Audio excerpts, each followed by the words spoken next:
This Saturday, live on Facebook at 10:30 a.m. Eastern, come join us on a virtual flight right across the country to talk about what's happening in the real estate market and what's going to happen in 2021 in the major cities of Canada. We're gonna start off with Rachel Hammer in Ottawa. Take a flight over to Hamilton to go see our friend Mike Heddle.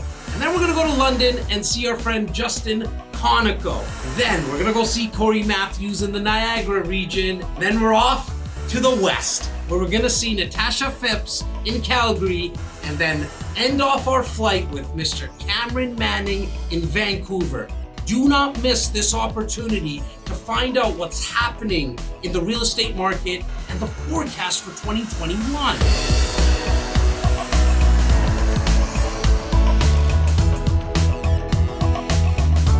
And we're live on Facebook. Welcome to Brunch with REC.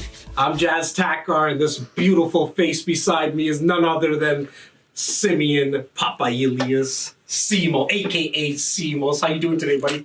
I'm so good, Jazzy. I'm so good. Good morning, REC Nation.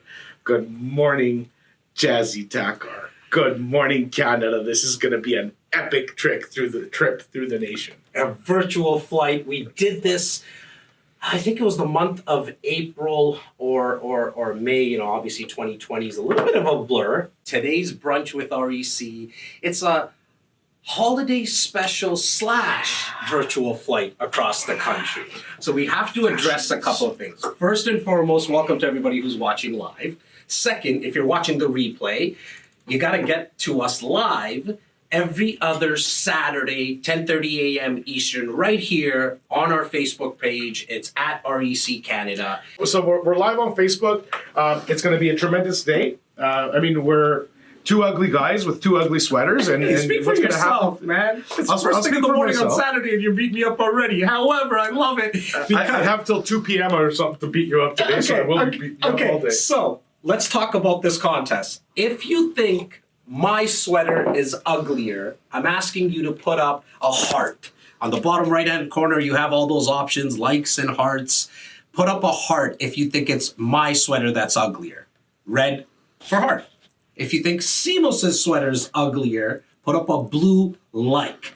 The team, Bobby and Tyler, are going to make sure that they count exactly whose sweater is uglier, and the loser is going to pay $2,000, is going to donate $2,000 to the other's favorite charity. So I have a feeling it's going to be you. But remember, blue for Simos, red for Jas. The truth of the matter is this. Simos for the victory. Simos, I don't mind. I legit don't mind paying $2,000 to charity. I'm actually going to do it anyways, but I want you to smash Jas today. So no hearts, X, no hearts, all thumbs, blue thumbs. Thumbs. I think today we're going to touch on kind of like what the hell happened? What the hell happened in the GTA? How is it possible that we're not standing on our 2 feet but thriving on our 2 feet?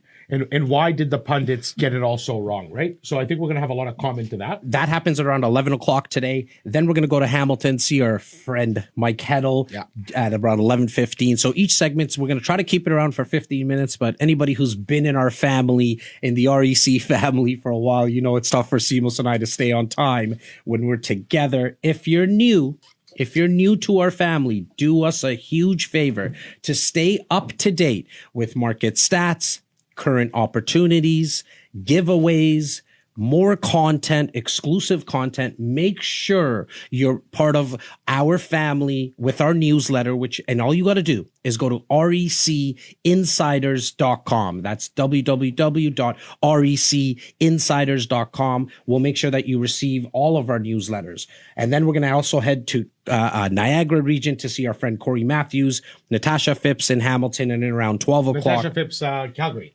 In Calgary, yes. And then our good friend Cameron Manning in Vancouver at around 12:15. Before we even bring Rachel on, I want to touch on the year that was for us in our business. 2020 was obviously tough for a lot of business owners. But look, I have to say that not only did our team survive 2020, but we really thrived in 2020. Yeah, and I want a big announcement came out for us a couple of days ago. And I want to be specific when we see our team. I'm literally not talking about myself and Jas. This is a literal and with intent acknowledgement to literally we have grown to 40 senior men and women who represent myself and Jas in the marketplace, who bleed yellow and black every single day. They represent our brand with pride, and they execute with patience, empathy to their clients. They're diligent. I don't even know where to start. I can't say how proud I am of these men and women. So it's their consistency too, right? Like it's been going on for years. These guys and gals really do. You know, you mentioned that they bleed yellow and black. Not only that, like the amount of knowledge and training they put themselves through. We obviously try to facilitate as much as we can, but they do this on their own. Majority of them are watching right now. We also have the support staff. Right. We brought on extra support staff because of our clients, and we're going to touch on our clients in a second. Yeah. And people think we're really fucked up. I am going to drop some F-bombs today because we have literally our own. Sorry, guys, get used to it. It's what it is. Because we have our own media squad. Yeah. Well, like an entire unit that is dedicated themselves and their livelihoods into promoting the agenda of real estate education and investment. Well, to even put on this event, I mean, it takes more than just us two ugly guys. It takes a whole squad. It's led by our creative director, Stephen Rochester, who's actually here today, making sure that everything's running smoothly. We have our head videographer, Clem Alves, all the podcasts, all the videos you've seen. That's generally taped by and edited by Clem. And then we have so many others on our media squad. And then we have our actual internal core staff. I mean, you guys get to see Tyler a lot. You get to see Bobby a lot. But what these two gentlemen do in the back end for us on a daily basis, I mean, they truly are the shoulders that we get to stand on, myself and Simos. We have Laura Stewart, our director of sales and marketing. Majority of you have dealt with her in some type of capacity. You've obviously seen her. All three of them might make a guest appearance at some point today. We're going to put them a little bit on the spot. But Laura just has led our branding and our marketing for such a long time. Shem Sharif, our client service manager, been with us for 14 years. Shem, I know I might have got that wrong. I apologize. But right around that 14-year mark, the fact that they'll run through walls for us and allow us to pivot and change. Like you and I come up with an idea today and they might change on Monday morning, and everyone around us is okay and they're willing to go through that with us. So just a big thank you to our staff, our team of 40 realtors. And then I want to talk a little bit about our service providers. Our auxiliary, our arms. Right. And so we have our mortgage advisors. We have our our mortgage advisors. Very quickly, the brunch that you have in front of you, these desserts are from the beautiful Stephanie Yates. Thank you, Stephanie, for all that you do. Chris D'Souza, we couldn't do what we do without you. Callum Ross, Dominion Lending, Global Matrix, all the companies that are around us that support our clients every day. The lawyers. Apologies, we're sorry, but we're not sorry for what we put you through. No. Because Sean, Kyle, Mark Weisletter, like these people are busy, successful partners in firms, and we put them through the ringer with our due diligence requests and processes because that's what we do for our clients. 100%. And these lawyers are like, guys, it's just a condo. Like, if we just have to do this, well, I'm sorry. Nope. More, dig. Yeah.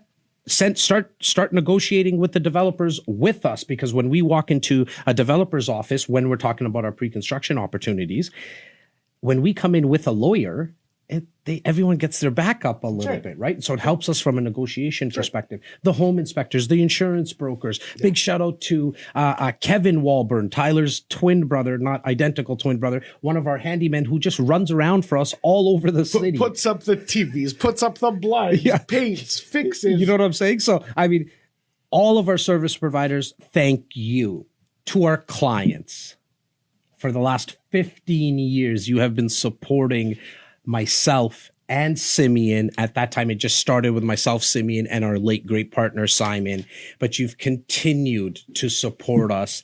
You've allowed us, even something like today, change platforms on a whim, and you all came with us. You guys have not only continuously done business with us, but you introduce us to all your friends, your family members, your colleagues, and you allow us to help you grow your portfolio. Please understand that we don't take that lightly. We have tough times going to sleep sometimes because we overwatch so much of your portfolios, so much in terms of our transactions.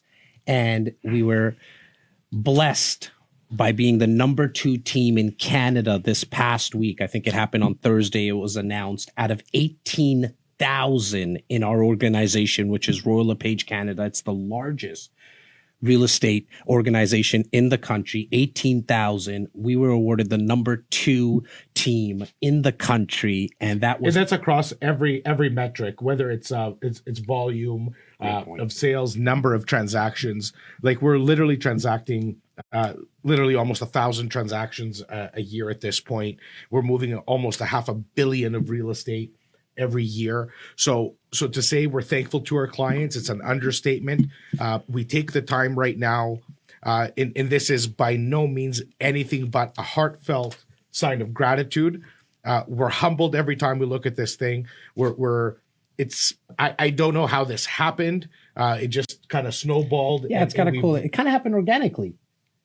Extremely organically, but it's still unbelievable that we stand here at this point with these types of results, and the only person that drives this absolute whole thing is the client, is the confidence that they put in us. We respect it. We thank you, and we will continue to do everything in our power to continue to serve you at this level, and of course, better our service and improve all the offerings that 100%. We take every single day. Well, I think we're getting better and better with the people that we're trying to bring on to help educate the marketplace. And this reward is really yours. So correct. Please, if you're watching right now, as an REC insider, if you're watching right now, please feel a lot of solace and knowing that this award, we want you to join us in the celebration of this reward of becoming number 2 team out of 18,000 in the country. And congratulations to you, buddy. Bless you. It takes a lot. One last thing. Yes.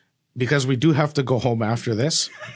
100%. We're going to thank the most important person in the whole wide world, the mother of our children. Yes. Big our shout beautiful out. Companions, our supportive wives.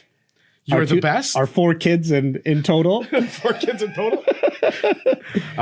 Honestly, thank you for putting up with our nonsense. Thank you for putting up with our crazy and hectic schedules. God bless you. Love you, Caroline. Love you, Sony. Love you, Caroline. Meister. Love you, Sony. Sophia, Gabriel, love you. My little nephew and niece. And to Millen and Silas, love you as well. My 2 favorite little Indians on the whole world. We are going to Ottawa to see our friend Rachel Hammer before we bring her on and have a conversation about what happened in the Ottawa real estate market and her forecast. Remember, if you're live right now, give a blue like if you think Simos' sweater is uglier. Give me a red heart if you think my sweater is uglier. It's a contest and a competition, call it what you want, from last week's brunch. And one of us is going to be donating $2,000 to the other's favorite charity. So it's a great cause. Please get your blue likes out there right now, or your red hearts out there right now. It's going to go to one of our favorite charities. Someone is going to, and an organization is going to benefit from it. Blue likes, red hearts. Let's bring on our friend Rachel Hammer in Ottawa, and let's talk about the nation's capital, what happened this year in the real estate market. Hi, Rachel. Hey guys, how you doing? We're having a blast here. How are you doing? Good, thank you. It's Good morning, Ottawa. Love it. It's great to be here. Thanks for having me. It's cold. It's really cold here, but it's nice to see you guys both online. Yeah, how's it going? Good. This is our first run at a Facebook Live for our Brunch with REC. We really wanted to have our insiders build a community within themselves. I think it's important because there's probably, and you know this more than anyone, Rachel, because yourself and your team are just fantastic at building a community, and so.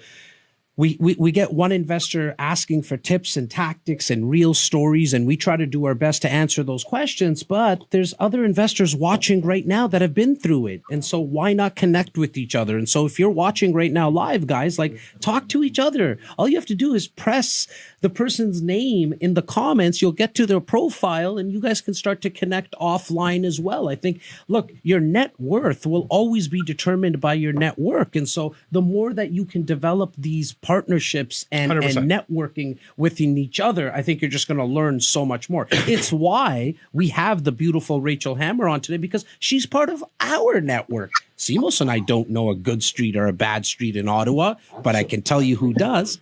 Yeah, and Rach, I want to, of course, welcome you on behalf of the whole REC Insider community, and we're literally across the nation today with people logging in from every single end, coast to coast.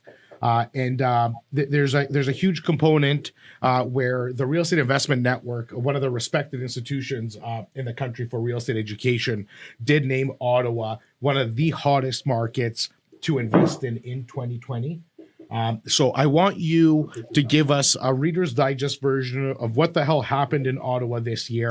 You guys had a killer market. You guys, the performance of investment and the regular residential real estate market was white hot.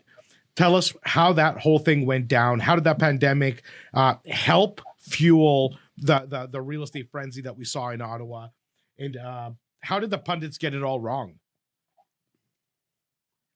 Well, let me start off by saying July alone, we increased from 2019 to 2020 by over 30%. So just to give you an example of how amazing our summer market was. I mean, we've seen international and national buyers, a lot of Torontonians coming here and investing, cashing out this past summer, buying more than one or two investment properties along with their primary homes. And I have to say that locally, a lot of people, given that we're such a heavy federal government town, a lot of people who were downtown, who wanted to enjoy the lifestyle of being downtown, didn't feel the need to stay downtown, which meant that they were competing for homes, in the suburbs, as well as predominantly homes out, in the country areas like Kemptville, outskirts of Ottawa, where you can buy land. And I could tell you, for the first time ever, we've seen swimming pools have a value like you've never had before. So interesting. No, it was amazing summer. Lots of investors came to Ottawa because we have a great rental market. Our rent is actually quite high in comparison to most other big cities. So, it was great to see even local individuals cashing out some of their, the funds that they've made and value of their own homes, and take those funds and actually use the great interest rates we see today and invest. So it's been a phenomenal market here in Ottawa. I'm really proud to be a realtor. I've always been proud to be a realtor, but I think this year in particular, I was even more proud to help people take control of their finances in a way that made them even more profitable than they ever thought they could be. Now, you spoke about the rental market, Rachel. I want you to expand on that a little bit more. Who are the renters? Is it just government employees? Like, who makes up the rental market in Ottawa and some of these suburbs? Really good question. So I think a lot of the renters downtown, you would find a lot of students. So even though students were not necessarily expected to be in a classroom setting, that didn't change the individuals who, like the undergraduates or the teachers' assistants in the universities and colleges, because we have two of the best universities here in Ottawa. As well as many colleges. So we had a lot of students and parents buying properties for their kids to come here. We also have a lot of technology here.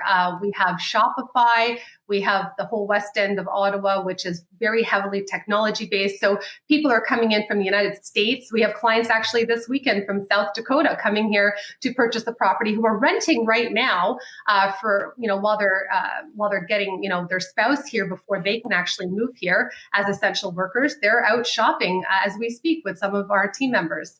So we actually have quite a diverse rental market here, depending on, basically where they're coming from and what they need to do here. It's definitely a hub for people coming in and out of Ottawa. Military relocations very big here. Federal government, like you mentioned. So our CMP, we're like at the hub for everything and anything in Canadian economy. Yeah, you are the nation's capital, and with that title comes a lot of centralized infrastructure. I wanted to, excuse me, I wanted to touch base a little bit on Shopify specifically. Shopify's valuation is potentially higher than Amazon. That's like, I read a lot of kind of tech and entrepreneurship articles and valuations, etc. Shopify is literally starting to outshine the giants that we know, because the pandemic has been able to accelerate what was almost a defunct company a couple of years ago, is now literally on the brink of outshining Amazon as a global Canadian company leading e-commerce. What kind of growth is what's the word on the street from growth from both the tech sector at large with Amazon warehousing, because one service is the next. Like they're not competing. Shopify is e-commerce, Amazon is e-commerce and fulfillment. So they drive each other. What can we expect Ottawa to do in the tech sector, and how is that going to drive the market further in 2021? Well, I can tell you from experience, we've had the privilege of prior to the pandemic of going into the Shopify headquarters and having done workshops for a lot of those the younger generation and investing and adulting and buying into real estate, and so it's wonderful to see how well they have done, and we're proud to say many of them are our clients who are coming in from Montreal and from the States here to Ottawa to work at. Well, now remotely, of course. Amazon, the East End has a wonderful warehouse there, and they're in the process of building another one in the south end of the city. So it's definitely a lot of people who are planning on coming, as well as currently renting here in pursuit of those positions that will be quite a few of them here in Ottawa.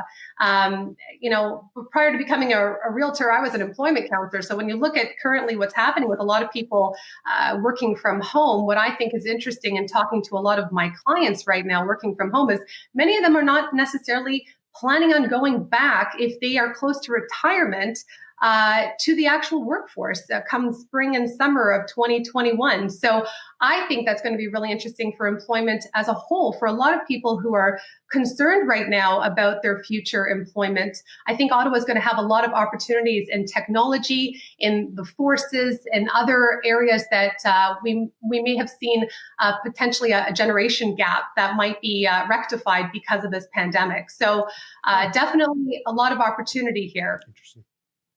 I absolutely love that perspective and that vision and that insight.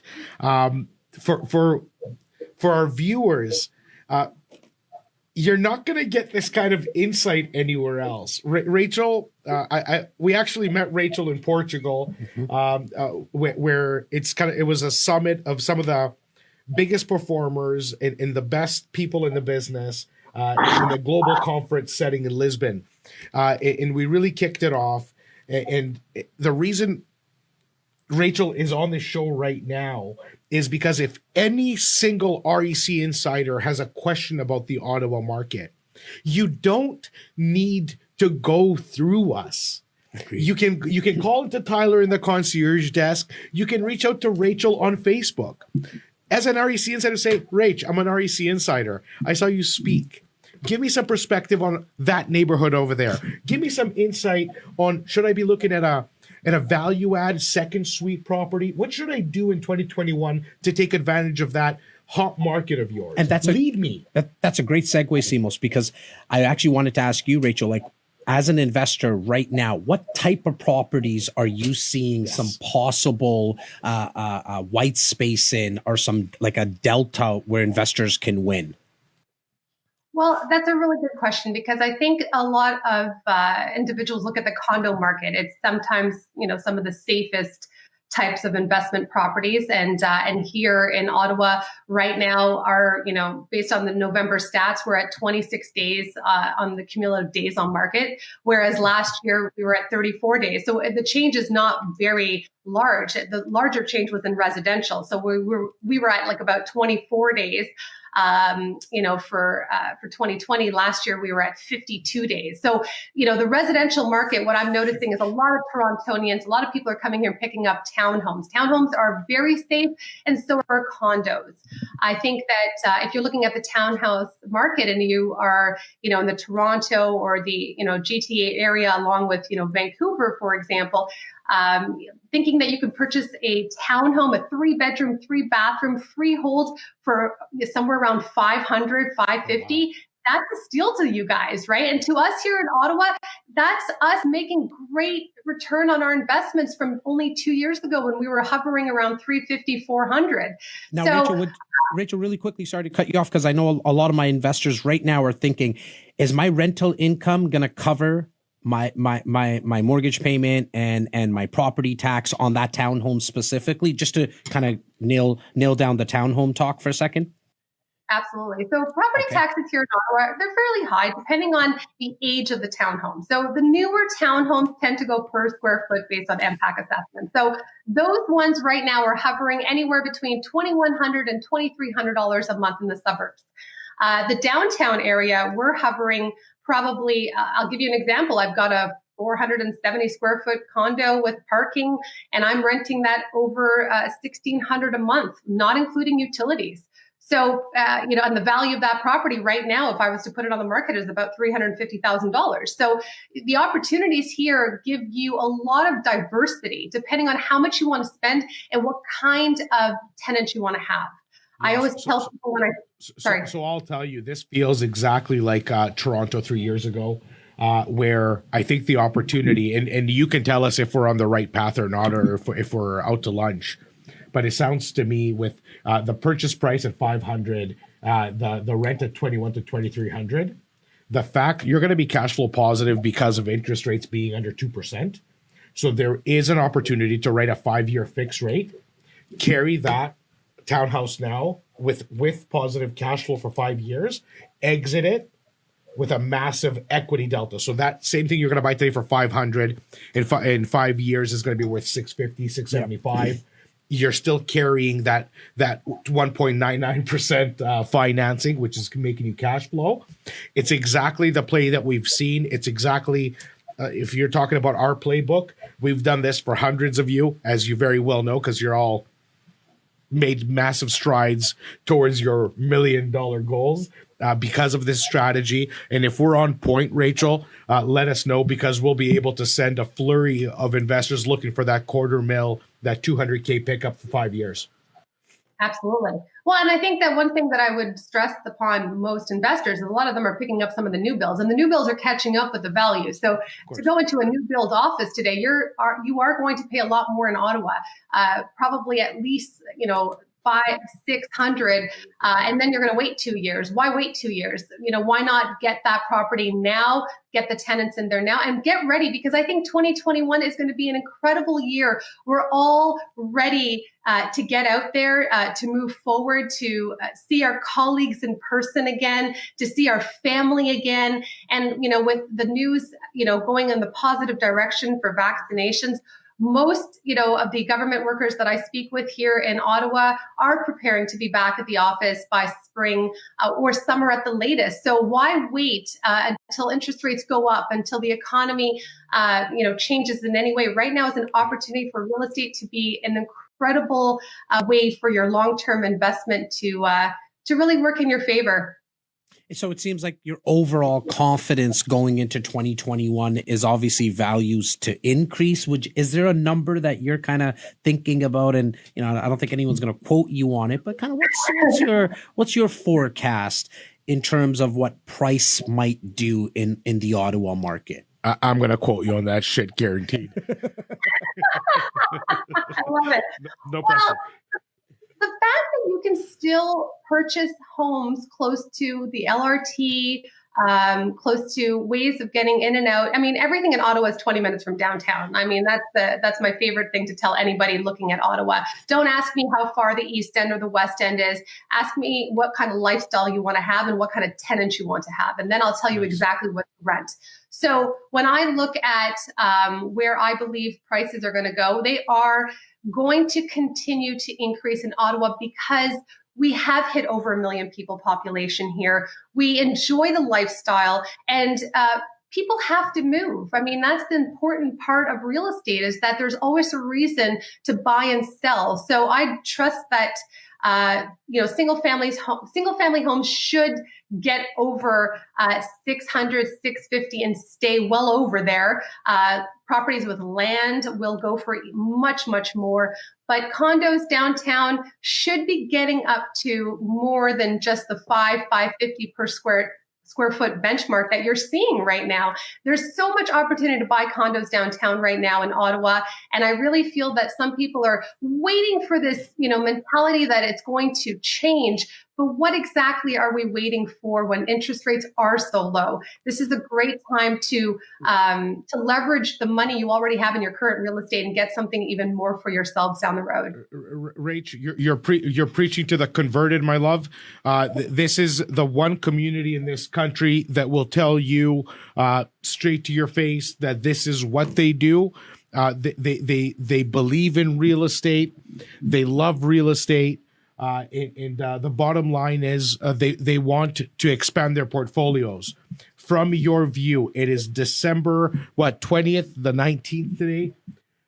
Are you predicting like a double-digit growth, like this year where you guys climbed a ridiculous number that I don't even want to talk about, or are you thinking like somewhere in the 5 to 10%, 10 to 15%? What's kind of your feeling for growth further this year?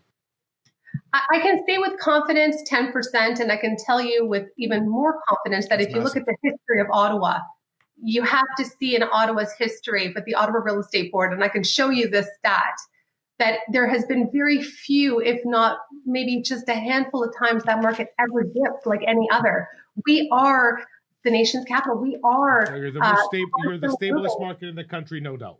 We really are. And I think that that's where people, we still have some, conservative mentality, when it comes to changes in the government, but there's not going to be any changes anytime soon because of the generation gap and the young people who are graduating from school looking for employment, and those who may be prepared to retire when the time comes that, they do have to go back into the workforce, into that environment. And I think everything that happened this year could be looked at for our future in a much more positive way. Awesome. Rachel, thank you so much. We're trying to stay on time because the one thing that Simos and I are not good at is staying on time on these brunches. Again, thank you. I am going to quickly put you on the spot. Whose sweater is uglier today, mine or Simos's? You got to pick one. Oh. You got to know how much I love Simeon. We had such a great time at Chairman. So I'm sorry, Dad, but this is personal. His sweater is uglier. Awesome. I love it. Tyler, Bobby, make sure you put up another point. But I just wanted to talk about what just happened. So she goes, no, you know what? I love Simeon, so I pick his sweater. You're not doing me a favor. Yeah, he's actually going to pay. He actually has to donate the $2,000 out of his pocket. So I love it. Rachel, next Merry time I Christmas. see you, dinner's on me. Thank you, my dear. You're always so generous. Thank you. Have a safe and happy holiday to you and yours. Thank you. Thank you Take so care. much. Stay safe and stay busy, girl. Bye-bye. All right, guys. That was our first stop off in Ottawa. We're going to talk a little bit about Toronto before we bring on Mr. Mike Heddle, from CEO and president of the Heddle Group. Just runs a fantastic team there. Shout out to Shauna and Spencer and the rest of the crew in Hamilton. But we're gonna touch a little bit more on the Toronto real estate market. If you're just joining us and you're wondering why these two ugly guys are wearing ugly sweaters, there's a reason for it. If you think Simos's sweater is uglier, give him a blue like. Make sure you get these likes up. Also, if you think Jas's sweater is uglier, then get the hearts going. It's either blue or red. Very, very simple. I want to actually just go back to Rachel for a second. If you want to be connected with Rachel, as Simeon mentioned, go to her profile, go check her out. This is why we're doing a brunch with RECs moving forward in 2021 on this platform, because we just think it's going to be easier for you guys. We're trying to remove the friction. There's a sign behind Simos there that says remove the friction. We want to try to remove the friction and you guys building out your network as an REC insider, or you can always send an email directly to Tyler at info@reccanada.com. We have about 9 minutes to talk about the GTA real estate market. Simos and I are going to go in depth Saturday, January 2nd about what actually happened right till the end of the year, because the next 15 days or whatever's left in the year, a lot of action does still happen in the GTA market. Let's talk about the resiliency, Simos. That was the GTA market this year. Yeah, so it's difficult to even find a starting point and an ending point in a year with so much adversity. In the adversity, I'm so glad you didn't use the word unprecedented. I won't. Okay, thank you. It just grosses me out. Unchartered. Like, go ahead, Simos. This year was a unique year. This year proved so much, and I think as investors, we truly got a taste of uncertainty, fear, volatility, resilience, triumph, strength, community. Anything you want to touch on, anything you want to look at. In March, I remember all of us shedding bricks. Yeah. What's going to happen? Well, nobody knew We're writing letters to our tenants. Like, we just had no idea. A month later, 2 months later, we start seeing things happen, things develop. But at no point did I can speak for myself, I can speak for Jas because I know what he did. I can speak for our REC insiders, every single one of you, because we had a lot to do with what you did, because we supplied you with a paralegal. We supplied you with a letter to write to your tenants. We spoke. We cried. We strategized together as to what the hell do I do? I'm closing next month. Am I going to have a tenant? Fucking right, you're going to have a tenant. Now, you might get a little less. You might get a little bit of less rent. But at the end of the day, it's not sitting vacant for months on end. We've been making historical record gains for a decade. Yeah. And it took a pandemic to give us a taste of anything. Yeah. And by the end of it now, and I shouldn't say the end of it because we're right in the smack dab in the middle of the second wave. But so that's how much and this is human nature, how you get used to something. Because, like, I don't fear the pandemic at this point. The pandemic is concerning. I feel for the people who have gotten ill, who have lost people. There's a million different things that I feel about it. But I'm not scared. Yeah. I know what I'm dealing with. I'm dealing with a health crisis. I'm dealing with a virus. I wash my hands. I hang out with the same 5 people every day. I know that we both have kids. You don't go to the grocery store and be reckless.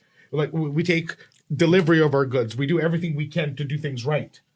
So with that being said, it doesn't scare me. But what did scare me initially in the real estate market was the uncertainty and the volatility it caused for that brief time. But very soon, once you start strategizing and looking at the data and truly seeing it for what it is, housing has never been more important. Never. We saw a massive trend and a change and a trajectory go from downtown. They called it an exodus. What exodus? You had the kids move back home because they couldn't afford the rent because they lost their job. The school, the university closed. Oh, we had nobody coming. We had nobody coming into the country. No, but they closed the airport. The airport's still closed. They closed the universities. The universities are still closed. The kids came home last night with their bags full because more than likely they're not going back on the 4th or whatever it is. They're probably going to stay for a month to try to get the numbers under control. I understand why it's happening, but am I going to allow myself or my clients to make life-changing and portfolio-defining decisions based on something that I know is temporary? The vaccine is out. It's coming. Yep. Well, look, the virus is taking its course. No matter what, it's temporary. Yeah. If that temporary means 1 year or 2 years or 3 years or 6 months, it's temporary.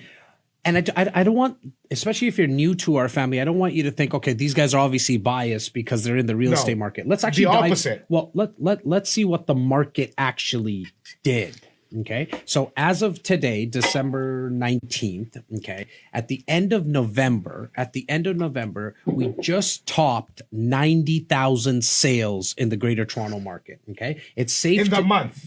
Well, no, 90,000 for the year, I mean. 90,000. 90,000. I thought you said 9,000 for the month. So it was 9,000 for the month as well. But for the whole year, as of January 2020 to the end of November, it was 90,000. It's safe to say we're probably going to end the year with about 93,000 sales in the GTA real estate market. What does that mean? How does that compare? That's the third best market in the history ever. During a pandemic. So you said a word, consumer confidence. Correct. Earlier. That goes to show how strong the consumer confidence is in the GTA. It also goes to show that the consumer, and I'm not talking about just our investor community. Forget the fact people that we who have need a homes. advantage. We're talking about the average human being, the average citizen, your neighbors.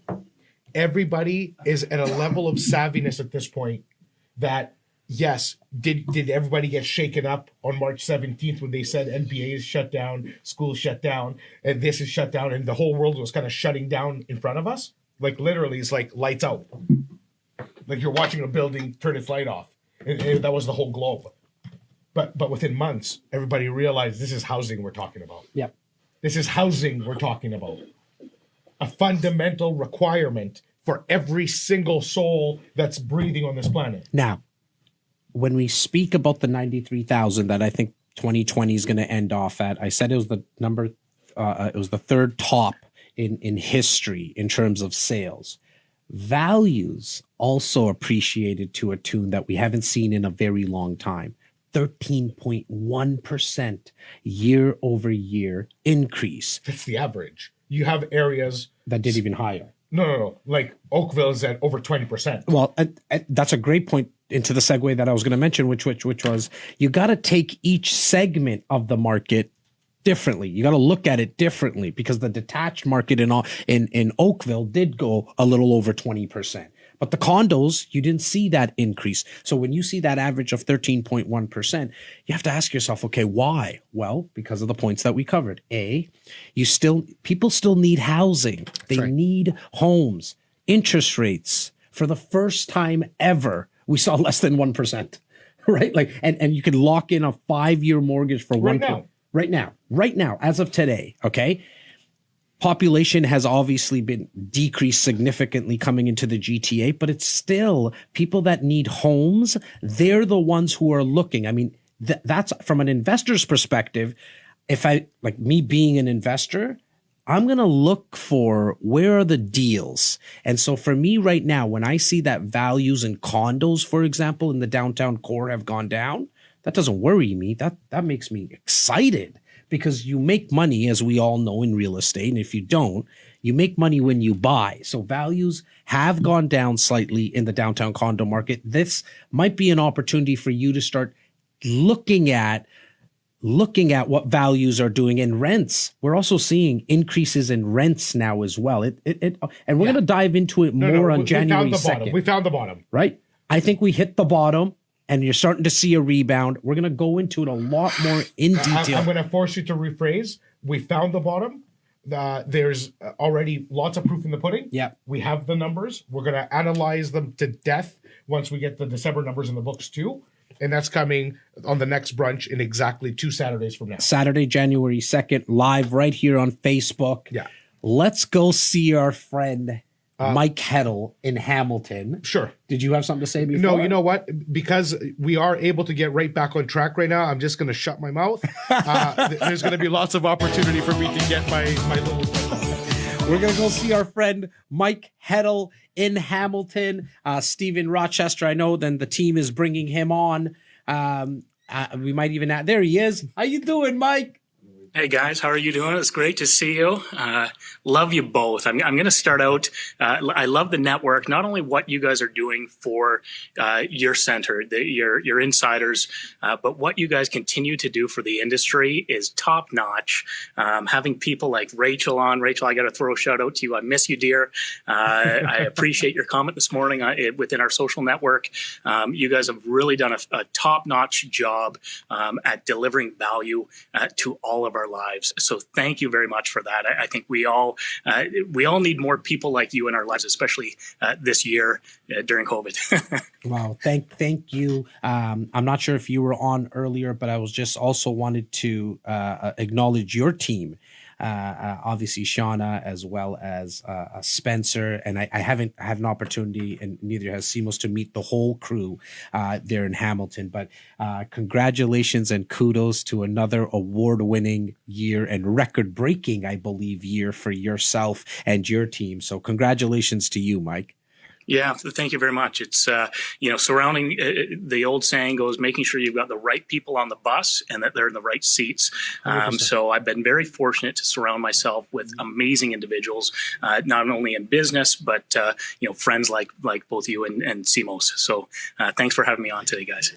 I mean, you're welcome. I'm just sick of hearing people complain about you. You know, he's too nice. He gives too good a service. I'm just sick of it, man. You've known me for a decade, man. What are you talking about?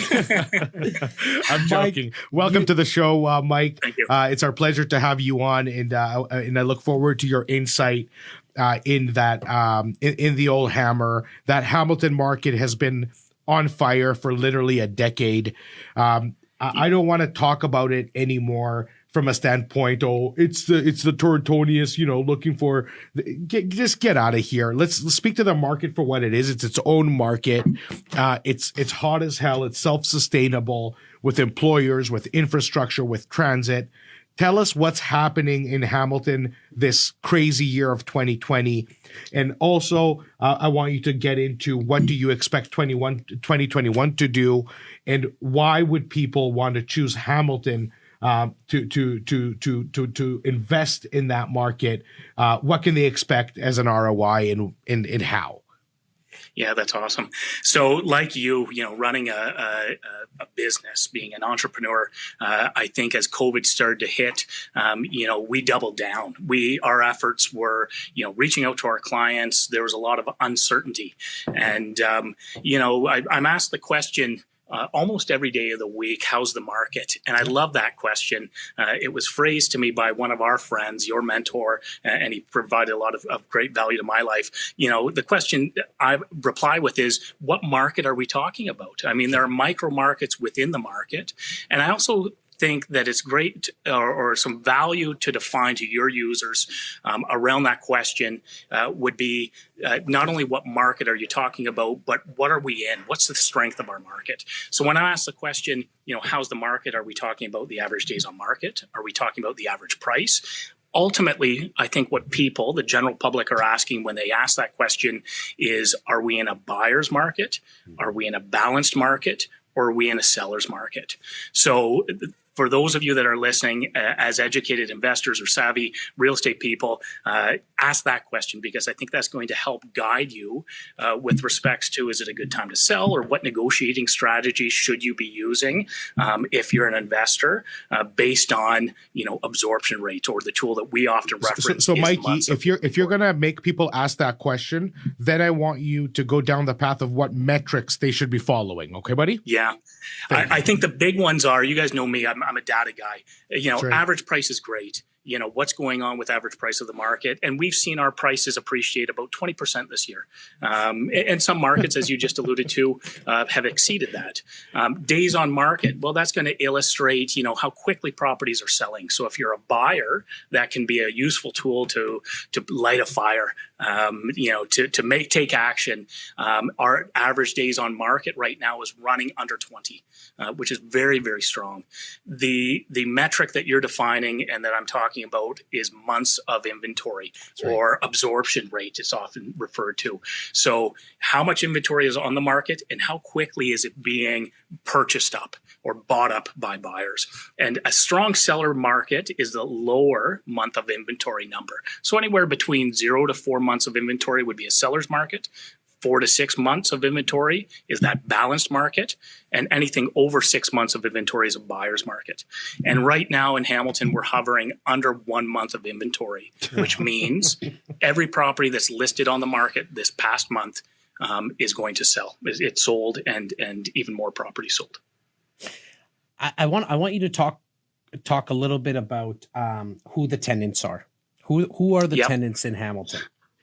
Yeah, so what we've seen in Hamilton here, so to answer your first question, in terms of tenant profile, we see a real wide range. We've got a big student profile around McMaster University, one of the country's top universities. And many of our clients early in the pandemic, panic set in. What are we going to do with these students?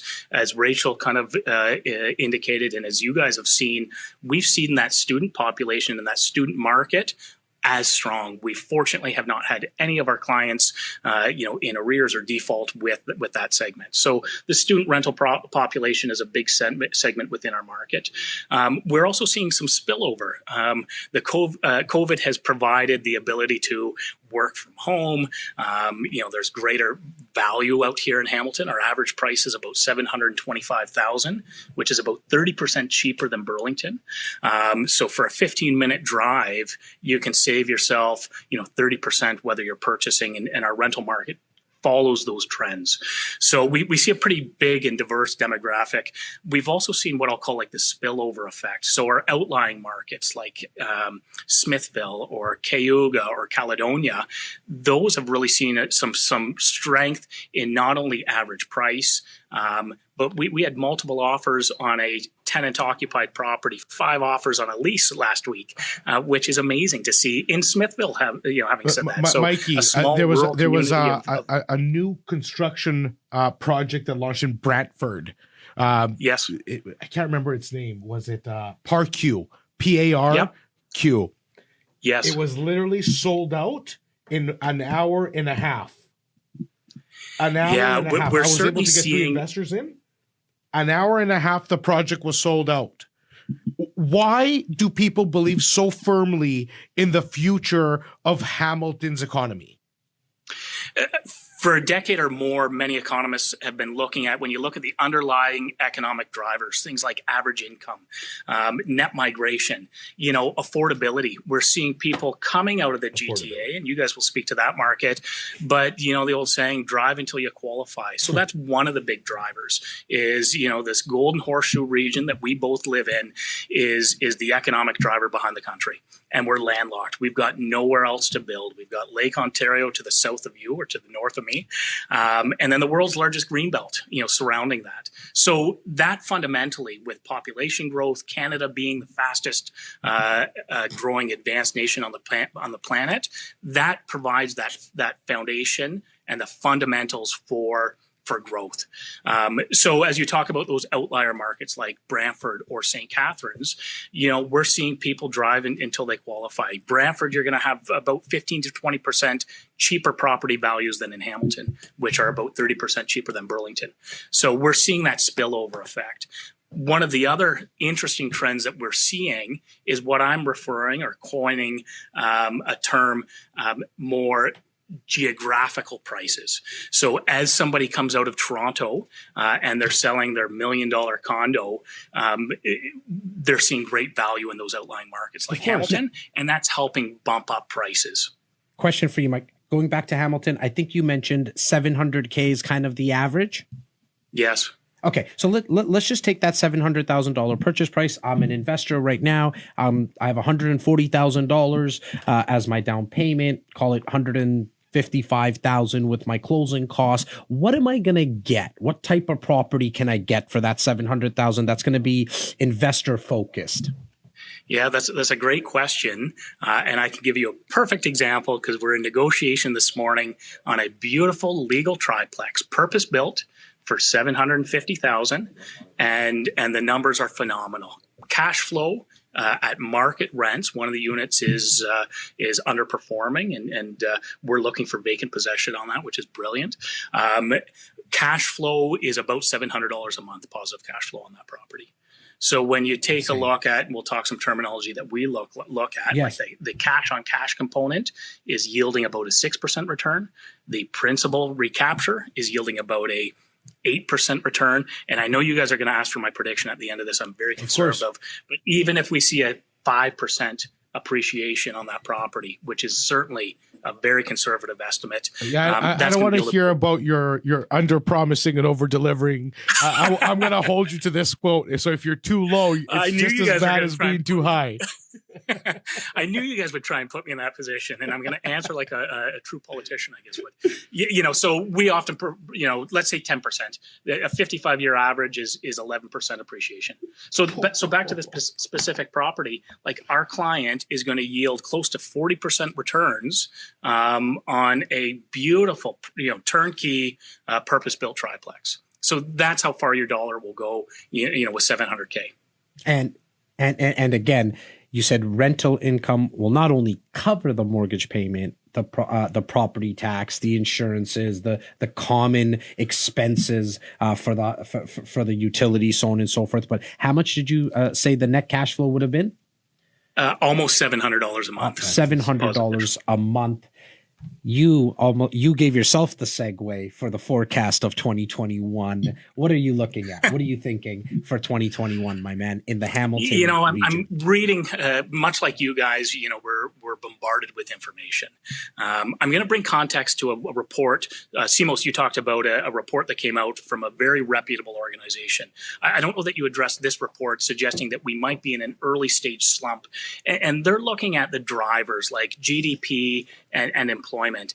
And although I think we're seeing those slow down, of course, because of closures and moving into the red zone here in Hamilton this coming week, those are temporary. Like the underlying economics are still so strong. So that's so important, Mike. So an artificial stick in the spokes does not account to or address the underlying economic fundamentals. You put it so brilliantly and clearly, man. So although we're seeing some of these cautious reports come out, I'm going to go with a 55-year average and say, 10, 11% is my forecast.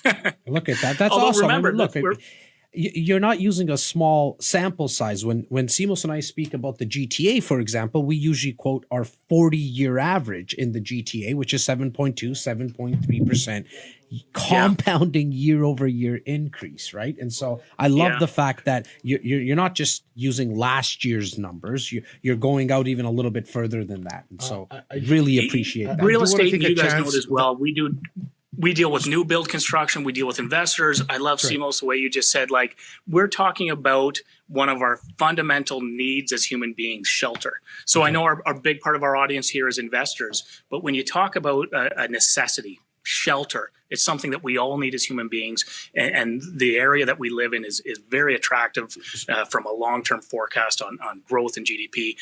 We've got a spoke stuck into our wheel right now. If you're an investor and the fundamentals on any investment property look strong, like this property I just talked about, that's what you need to look at, because the appreciation component only comes into play when you're either refinancing or liquidating. So what I want to do before you go, Mike, is I'm going to remind everyone, because we used a lot, like this was a little bit more of a technical conversation with Mike. And again, you're a data guy, I'm a data guy, and he went down the path of a case study with a property. This right here is real estate intelligence.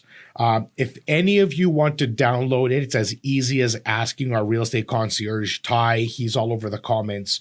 He can tell you where to download it. If you want a hardcover copy, all you have to do is, once again, ask Ty to communicate with you. You give him your address. You'll get this piece of information. This is not a big book. This is not a labor to read. This is legit. I call it washroom reading. You can get it done in one washroom reading. Legit. It's what, 50, 100 pages max? Something like that, yeah. 107 pages. Shout out to our girl, Laura Elto Stewart, who put it all together for us. That's right. So this is a collection of data and insight that will help you very easily get up to speed for you to have a very good comfort level and the ability to analyze the key metrics for you to make a proper decision. Love it. So visiting the website, getting in touch with our concierge, Ty, getting in touch with any of our service providers via the concierge, whether it's Mike or Rachel or whoever you want to reach out to.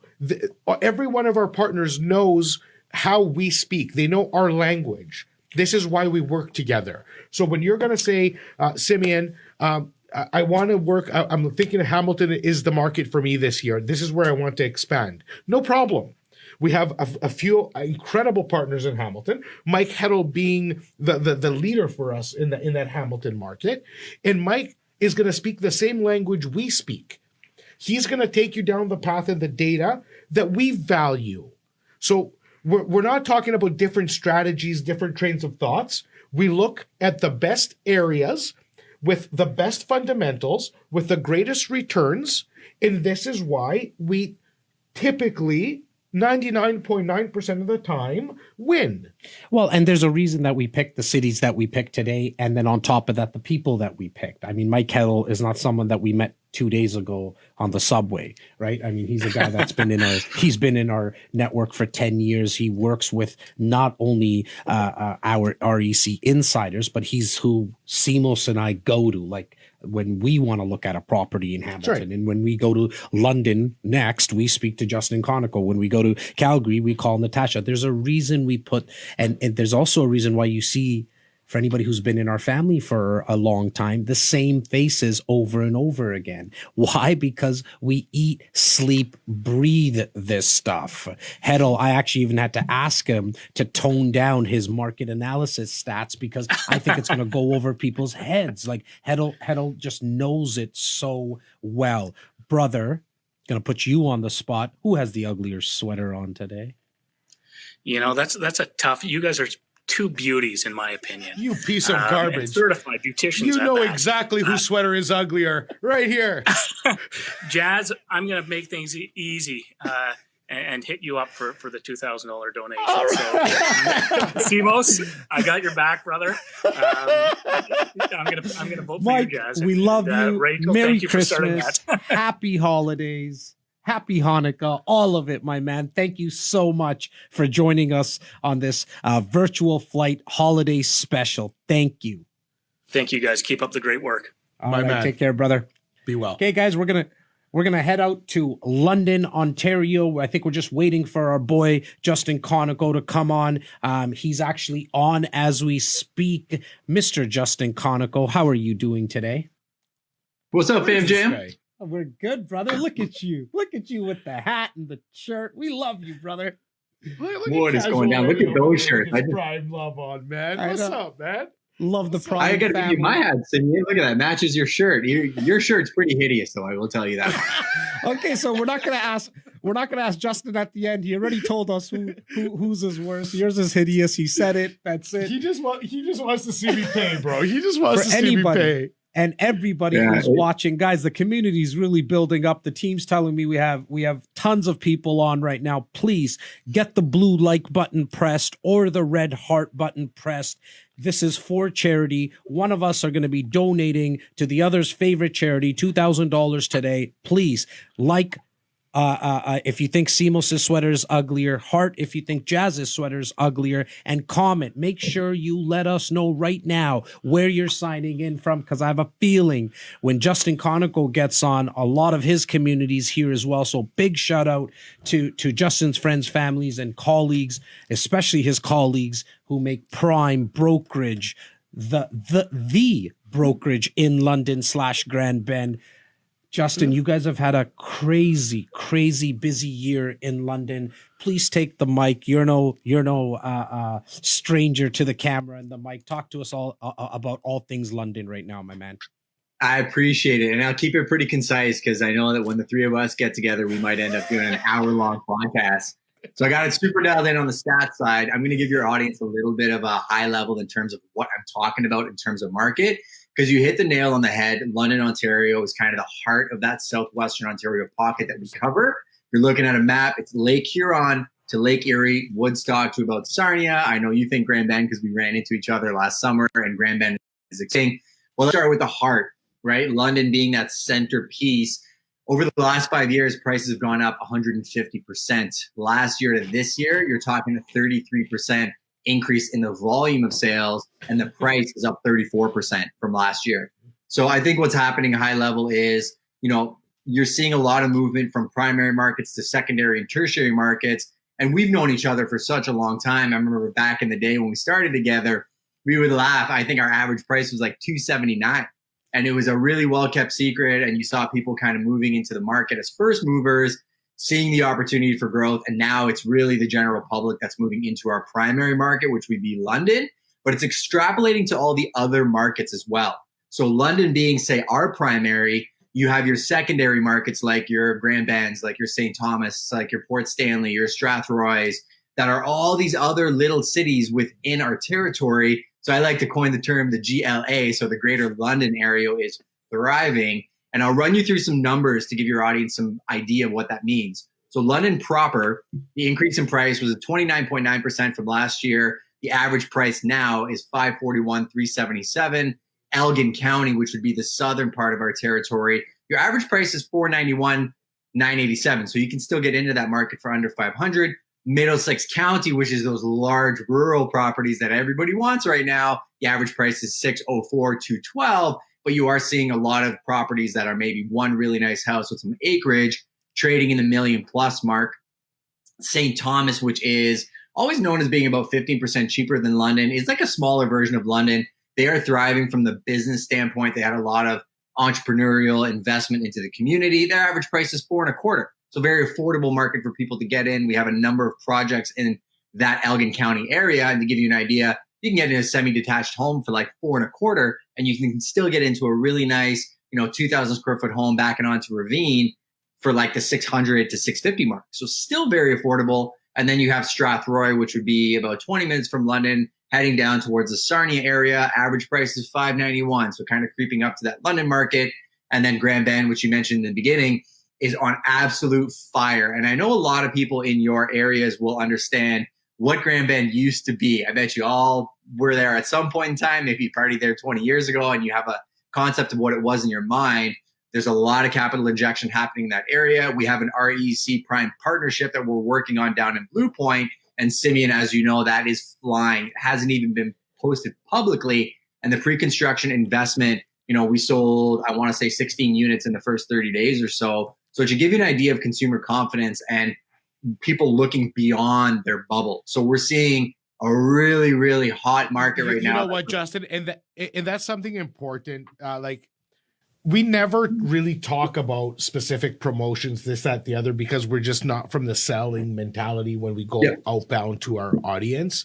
But when we talk about these relationships with why Justin is on this show, we're blowing out entire subdivisions. This is an entire master plan community that we work with the builders, the developers, the banks. We put this thing together. And this is a collaboration above and beyond us with Justin, along with Prime. We're talking about a big shout out to Pro Funds, to Valor Capital. There's so many of our strategic ongoing partners involved, and we will get it out. It's some point in January. Today's not the official yeah, launch today's is. really not that.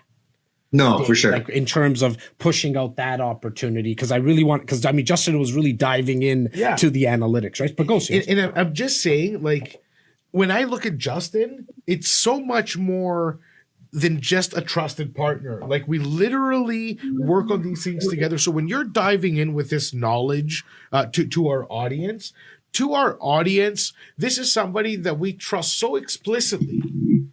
The data that he brings, he carries so much liability and responsibility to his clients. So yes, my man, go on. But I just want to take 1 second to give you an acknowledgement of what you mean to the REC organization, to me personally, and to our audience that you lead through the trenches every day. It goes both ways, right? I think anybody that's known our history or watched our history, we don't do it because we're trying to sell something. I think we all come from the same mentality. This isn't pay to play, right? A lot of times people don't realize when they're looking at, events and speakers and this, that, and the other, a lot of those guys have paid to be there and they're trying to generate leads and turn it into a business. This isn't that, right? You co-sign somebody, that's good enough for me because I know that you vetted them enough and you've vetted that project enough. You put it in my hands and you trust me to execute. You can go do what you need to do, knowing that that portion of the project's in good hands. I think that's what you're trying to extrapolate to the audience is this is what's happening in these markets. And let's go back to that for a second, because I know that's what we're here for. I need the audience to know that I look at things from a conservative lens. As a broker owner, we run a team, we do a very high volume in London surrounding area. And I don't pretend that everything is going to be amazing forever. We just talked about this with the team and our clients of what if that light switch goes off and everything changes tomorrow? We are prepared to operate in the worst of times, but we're also fast enough and efficient enough to operate in the best of times. So, that's what you want from your partners. And I just saw Heddle online, the surgeon of real estate, him and his stats. I love that you had to tell him to dial it back. Because, his mind is like a matrix, but as a community of people, audience included, you guys included, Heddle, myself, we're all trying to accomplish the same thing. We're on the same team. We just want the highest level information. So that's what I'm trying to bring to you guys today. Now, Justin, who are the tenants? I've been asking everyone, and I'm going to make sure that I ask everyone moving forward as well. I think that's very important because majority of the people that are watching live right now on Facebook, as well as the recording, are investors, or they want to be investors. And the question always that I like to look at as an investor is, okay, I get the values, I get the interest rates, but who is going to rent my place? You're seeing a mixture, right? You're seeing people that don't necessarily want to own a house right now, right? You're seeing people that do think that things are going to change in the marketplace and they want to cash out and they don't care about renting. They want flexibility. Maybe they're going to, move to Bora Bora when things open up. Who knows, right? So you're seeing that being a pretty big segment of the marketplace. I should throw an asterisk that our property managers vet our tenants like crazy. So, we're dealing with an upper tier of tenant typically. We're seeing families. We're seeing people that are, in rental situations trying to get into better longer term rental situations. Because to give you an idea, talking about, say, the Domus product in Port Stanley, semi-detached home, 1,400 square feet, 3 bedrooms, they're renting in the 2,000 plus range now, right? And it's good, brand new product. And for you guys, man, if you could rent a house for $2,000, seems pretty affordable, right? So I think it's a mixture of the local people realizing that they're going to be priced out of the market. So they're trying to lock down good leases. People coming from out of town that want to get into our market. Maybe they don't want to be in a rush to buy something. So they want that flexibility of being in a rental. And then you're seeing longer term rentals that people are hunkering down for the next 2 or 3 years with, no intention of purchasing a home. So it's a really nice mix, I find. You mentioned about partying in Grand Bend 20 years ago. Dude, I partied there 3 months ago. Is that something wrong? Is that okay? It's a different type of party, right? So if you want to talk about that, like these markets are shifting, right? You and I know mutual people there that, there's one guy that I can think about and his amazing wife, Kyle and Chelsea, they flipped like 8 recently, right? And they just closed on 3 yesterday. And they're doing major capital injections and burrs to these properties. They're getting great refinances and they're renting them out like there is zero stock. So now big money's coming into that area. I can tell you some major players from the GTA have bought up a whole bunch of stuff along the strip. Some money that I know from London's doing some developments. We're involved in some developments. So what it used to be, the jungle, the craziness and everything else, now it's turning into high-end luxury rentals. Just go on Airbnb and VRBO and look at what's available. Look at the rental rates. There's no vacancy. So that should give you more of an indication of where markets like that are going. Now, Justin, before we let you go, I know we have a lot of new investors that are watching live, and are definitely thousands are going to watch the recording of this. You've been doing this for such a long time. You yourself as well are an investor. What's a tip, buddy? What's a tip for the investor going into the end of this year, looking into, they're going to get a lot of value, I think, from this session and your content, all of our contents. What's a tip that you would want to leave an investor with, brother? So I'll go back to the guy that connected us. So Scott McGilvery says, people will always find 99 reasons to do something and one reason not to. If you're investing in real estate, it's going to come with a certain amount of risk, no matter what it is, right? You can try to hit it from every angle possible. Any agent that tells you that this is 100% sure bet is lying to you. So you should probably find somebody else. But understand that, fortune favors the brave. And depending on your risk profile, there's different types of investments. I'm a very not low risk, but more passive investing type guy. I like land. I like pre-construction investing because I'm so dead focused on my job and growing my business. I don't necessarily have that time that I want to invest to make more money managing buildings or 12 plexes or 20 plexes and stuff like that, because it does require a certain amount of time and or risk. So I'd say take a step back, understand your risk profile, and then reach to people who've done it before you and just DM them. Talk to Jas, talk to me, ask me to connect you with somebody who's where you want to be. You'd be very surprised at how willing they are to share, especially if they get a cosign from somebody like a Jas. Talking about a cosign, guys, REC produces a lot of content, but there's another couple of people in the country and really the world that produce as much content as us. And you're looking at the face. It's Mr. Justin Konikow and the team at Puim. Go check out their profile. Go check out their website. The website will lead you to all their socials. Justin is an absolute beast when it comes to Instagram and the videos that he does, the value that he brings. Make sure you do yourself a favor. Go check him out. And if you need an introduction, go straight to him. Let him know that you're an REC insider, or just email in the subject line at info@REC Canada. I want to speak to the good looking boy from London. Justin. Appreciate you guys. I love you. And thank you so much for doing this. Happy holidays to the whole. So much value. I'm truly hoping you cost me a couple grand today, Justin. God bless you, buddy. Yeah, it's all good. I'll make it up for you on the project, right? God bless you, bro. Merry Christmas. Buddy. You too, guys. Bye. All right, guys, we're continuing this non-stop virtual flight. We're going to be heading into the Niagara region. Both myself and Simos, we got to say, it's why you see Simos kind of dancing right now, because we've never been on time like this. We're doing very, very well. We're going to be going into the Niagara region, which really covers St. Catharines, Niagara Falls, Thorold, Welland. This gentleman that you are going to be meeting today is someone that has probably just in the year of 2020 helped a little over 2025 of our own REC insiders. Someone's watching right now and saying, I know that guy. It's Cory Matthews, not from Boy Meets World, one of my favorite TV shows. It's the real Cory Matthews from the Niagara region. How are you doing today, Cory? Hey, good. How are you guys doing? Good, my man. We're having a lot of fun here. It's Brunch with REC, first live Brunch with REC on Facebook. We've always done these. I think we're up to like 18, 19, 20 for the year on the Zoom platform. But we thought, hey, why not allow people to interact with each other? Because as a you were an investor first, then real estate broker. The way to build out your portfolio is first by building out your network. And we just found that it's going to be easier on Facebook. Cory, can we touch on the Niagara region, which I know is one of Simos's favorite regions? Yeah, the Niagara region has been blowing up. I got into it 5 years ago. And the reason I liked it was because it was doing nothing. It was going up about 2% a year, matching inflation. And then in the last 5 years, we've seen huge growth. We've seen about 10% a year on average. And then in the last year, obviously with the pandemic, everybody leaving Toronto and looking to get a backyard, getting more space.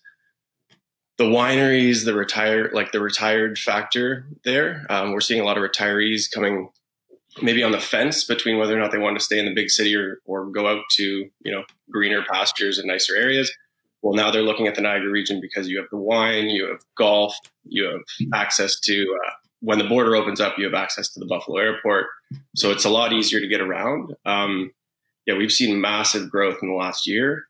Bidding wars for the first time in the area since maybe we had a little blip in 2017 where it got really hot, where there was bidding wars. And then this year it's just been nonstop, where you might have seen places stay 30 days on the market. Now they're going in like 3 or 4 days. And the average days on market has dropped to 10. So it's a lot hotter now down there. Okay. Now, Simos, why did you always enjoy the Niagara region? Because Yeah, you've invested in so- there yourself as well, right? So I mean, Cory had a lot to do with that. About 3-4 years ago, we were looking and following key performance indicators. One of the biggest key performance indicators in real estate is the access to mass transit. The access to mass transit defines the accessibility to any chosen location. What happened back then and is kind of coming to a close almost now is the entire expansion of what used to be only via rail going to GO Transit and really streamline and give the ability to our fellow citizens to commute within an hour from St. Catharines, from Niagara Falls, from Grimsby, from Stony Creek, to have access to direct express lines into Hamilton, into Oakville, into Burlington, into Mississauga, and lastly, straight to Union Station from the Golden Horseshoe, from the edge of the Golden Horseshoe, right to the epicenter, which is Union Station, within an hour and a half.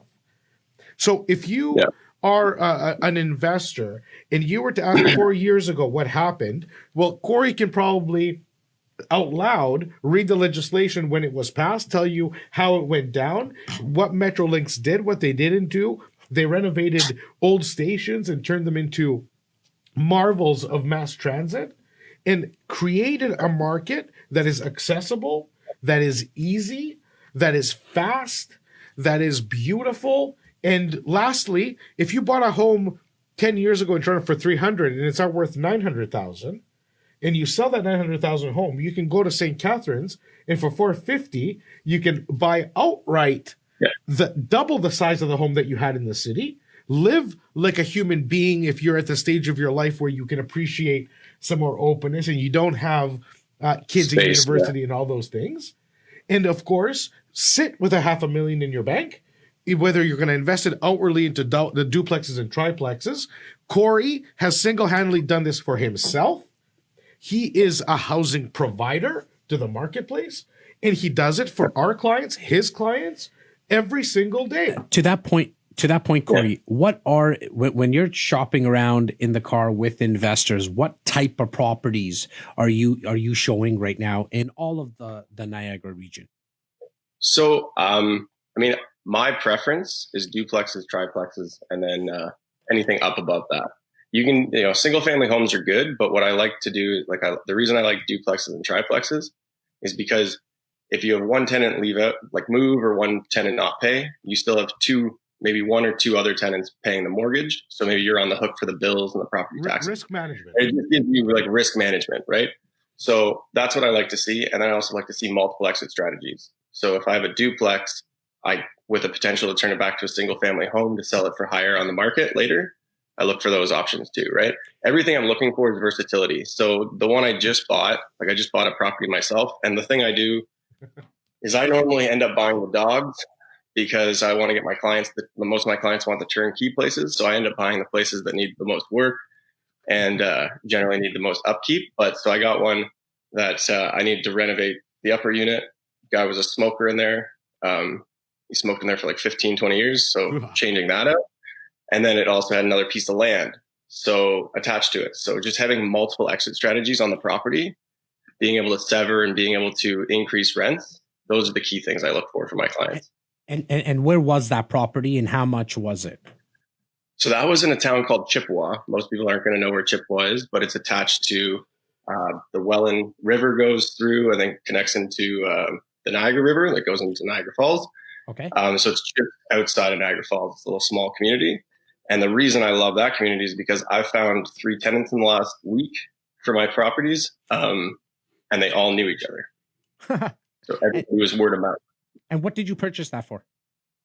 I got that one for $463,000. So 463,000. You would have put down 20%, and your rental income, is that going to cover your cash flow, or did you need to maybe put down a little bit more? Because I mean, we all have heard this, right? Look, I only want to do this with 20% down. I don't want to have to put down 22%. My personal opinion on it, look, at the end of the day, even if you put down a little bit more from 20 to 25, just allows you to refinance quicker, right? But different topic, different day. I was going to say there's a lot of creative ways to get less down. Now, did the rental income cover your expenses? Oh yeah. Yeah. So, I mean, pretty much that's one of my criteria for properties for myself is they have to cover. And this one actually is cash flowing, I think about $700 a month. So the thing is with certain properties here, kind of what Timmy mentioned, when we got the transit, the other thing that happened was the government increased minimum wage. So what happened was when the increase in minimum wage happened, our rents went up $200, $300 overnight. So 1 bedrooms were going from maybe 800. And Cory, stop there. Like there are certain communities where that's a fart in the wind, like downtown Toronto, where the average household income is 150,000. Moving the minimum wage up doesn't do shit. It doesn't. But in a region like Hamilton, Niagara, Durham, like especially specifically the eastern portions, it's massive. Cory, go on because this is huge. Yeah. So I mean, we saw like overnight, we saw 1 bedrooms going from 800 to 1,000, 1,100. Now we're getting up to 1,200 for 1 bedroom. 2 bedrooms we're getting 1,500. That's the reason why this duplex I recently bought is doing so well. I mean, most people wouldn't think a duplex in St. Catharines would be renting for $3,000 plus hydro, and then I also have the garage rented to somebody because Chippewa has a big car community. So this guy put 2 of his cars in my garage, and he's renting my garage for $250. So there's all these little ways to monetize that you can get into as you get to know the communities that you're in, right? The other thing is Niagara region is bigger than just Niagara Falls and St. Catharines. Those are like the key cities, but there's Fort Erie, which has been blowing up lately. There's Crystal Beach, which is actually right on Lake Erie, and Lake Erie for families is amazing because it's a super shallow lake, so you can really enjoy it with your young kids. And the other thing too is that people are looking for staycations. You can't leave the country right now, so cottaging and stuff like that is huge right now. I do err on the side of caution. What I've been saying is I'm very cautiously optimistic about the market right now. Still make sure you're getting good deals and you're going through everything and you're not overpaying for something, but there's still very good deals to find, even in a hot market like we have right now. So I know you're being cautiously optimistic, which is like amazing. I mean, I tell the story all the time. I'm a son of a factory worker and a taxi driver. Simos is a son of a restaurant owner, pizza place. You can tell. We're very conservative. That's how we just grew up pinching pennies. And so even with our personal investments, I mean, we go on the lower end. We hope for the best, but we always plan for the worst. Definitely when it comes to our clients' portfolios. But what's your forecast? Kind of like, what are you thinking for 2021 overall, kind of in the Niagara region, buddy? Yeah, so I mean, I think we're going to see continued growth, similar to what we've seen. I think last year was crazy because I think you had a lot of people going, just so emotionally done with being in either in a tight condo or downtown Toronto. They wanted to get out. So I think we'll see some of that trend continue into next year. But I think, that pendulum will swing back. Next year, I'm thinking we're going to see probably between 5 to 10% growth, consistent. And if there is going to be any kind of pain in the market, it'll kind of happen. We'll see it when these deferrals come due and stuff like that. That's something I'm paying attention to as well with the mortgage deferrals and stuff like that. But again, if nothing kind of happens there and there's no blip in the market in March, April, realistically, I think we're just going to continue. I think you're going to see a trend of people moving. You're still seeing this trend of people looking for more space. And I think it's going to continue. Mr. Matthews, we're actually on a really good trend today, one that is keeping us accountable to time. I want to thank you for everything you do for our REC insiders. You literally service dozens every year. And that's going to continue to be the case because you continue to create value, see the future through your careful analysis and analysis, the analysis of the trends in those markets. You just identified Crystal Beach, Fort Erie as an opportunity zone.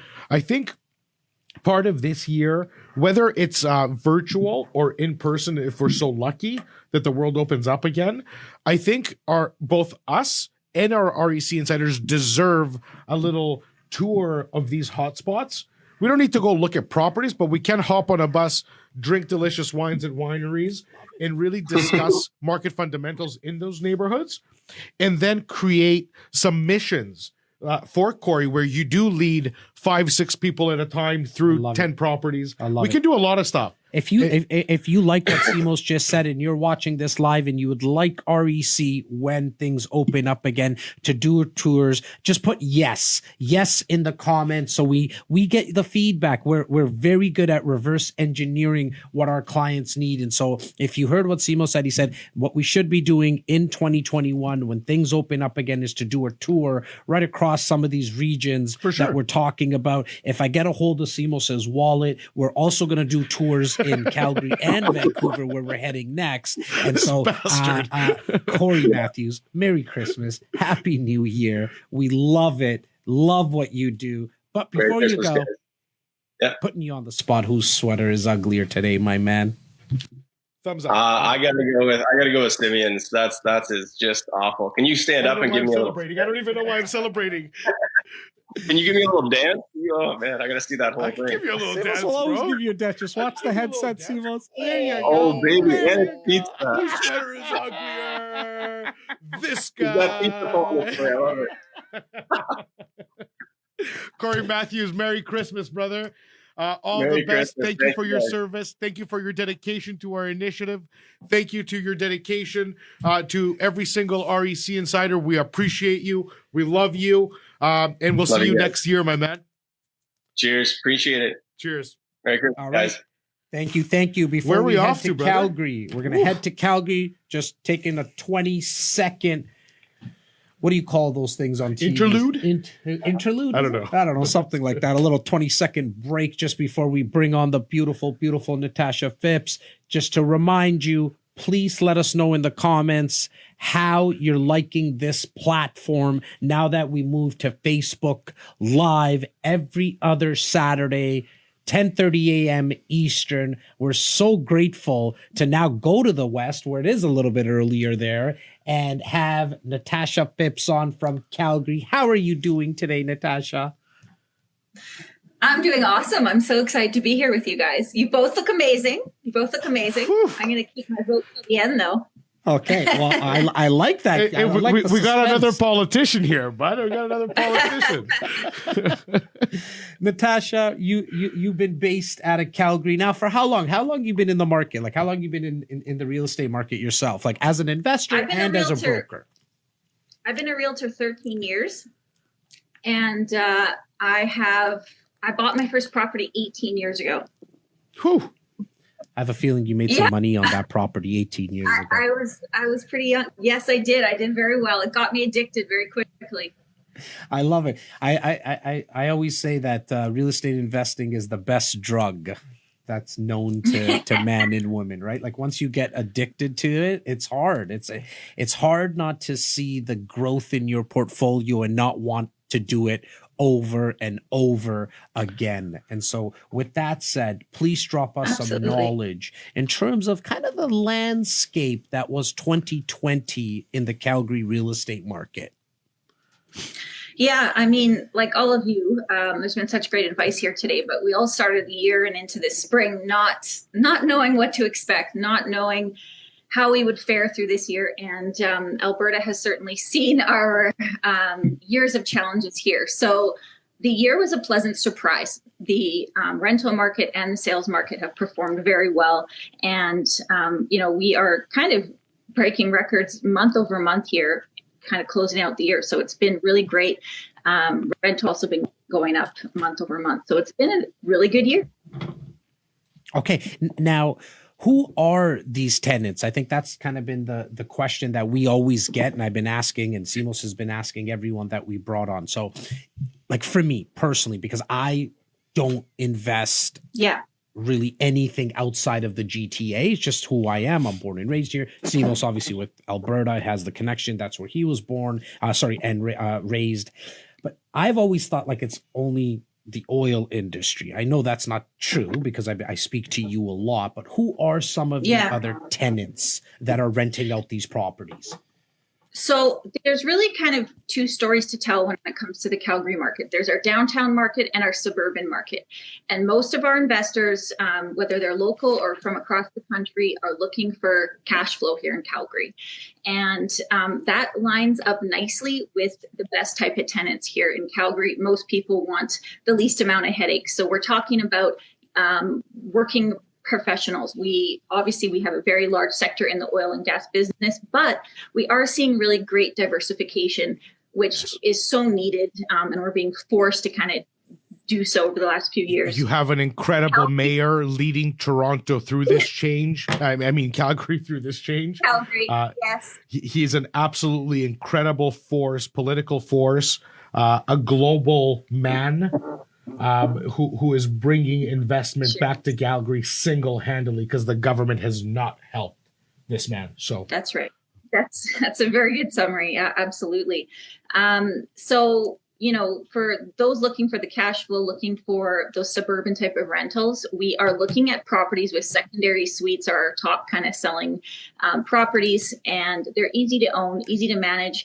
And the tenants are those people who are on the path to home ownership themselves. So they are, hardworking individuals. Calgary has very high wages compared to the rest of the country, and we're a very well-paid and educated workforce. So you're likely going to get, as long as you provide a good product back to the market, you're going to get a great tenant. And they're saving up to buy their first home as well, but they're going to be in the rental market for, 3 to 5 years for sure. I always found that those type of tenants would take care of your place more, right? Because they feel absolutely like, okay, I'm going to start getting prepared for home ownership. And so love that segment of the tenant market. You spoke about 2 suites. It's here in the GTA. It's now in the last, I'm going to say 15 years, become the East Indian special. We buy a home and as quickly as we possibly can, we get a basement apartment. My parents did it 33 years ago, and we've never stopped. Yeah. What does that property like that go for? So let's, I don't know, 1,500, 1,600 square feet, income, exactly. A unit upstairs, unit in the basement. What does something like that go for, Natasha? We can do a brand new construction, legally suited, semi-detached property here for $460, and it'll get you about $730 a month cash flow. And the incentives are also incredible. I mean, we have obviously had our years of challenges, and I've spent that time partnering with great builders that understand the investment community. And, we have things like rental guarantees, rental assurance programs. We got free property management. We make it as easy as possible to own these things from no matter where you are. And those seeking Calgary, that's what they're seeking. They have a long-term vision, and they're putting their money to work often from their investments, maybe in the GTA or the Vancouver market, and refinancing and putting that capital to work in Calgary to achieve the cash flow numbers that they want to see. Now, what does an average 1-bedroom rent for in the Calgary area? I'm curious for myself as well. Yeah, so in these types of properties, we have 1-bedroom secondary suites in them. You're in the 1,000 to 1,100 range in these type of properties. And the more rundown, kind of scarier ones, you'll obviously see a lot lower rental rate. But in the nice properties that we are putting out, that's what you will fetch. The rental numbers, as I kind of mentioned earlier, do change a lot, though, as you approach the downtown.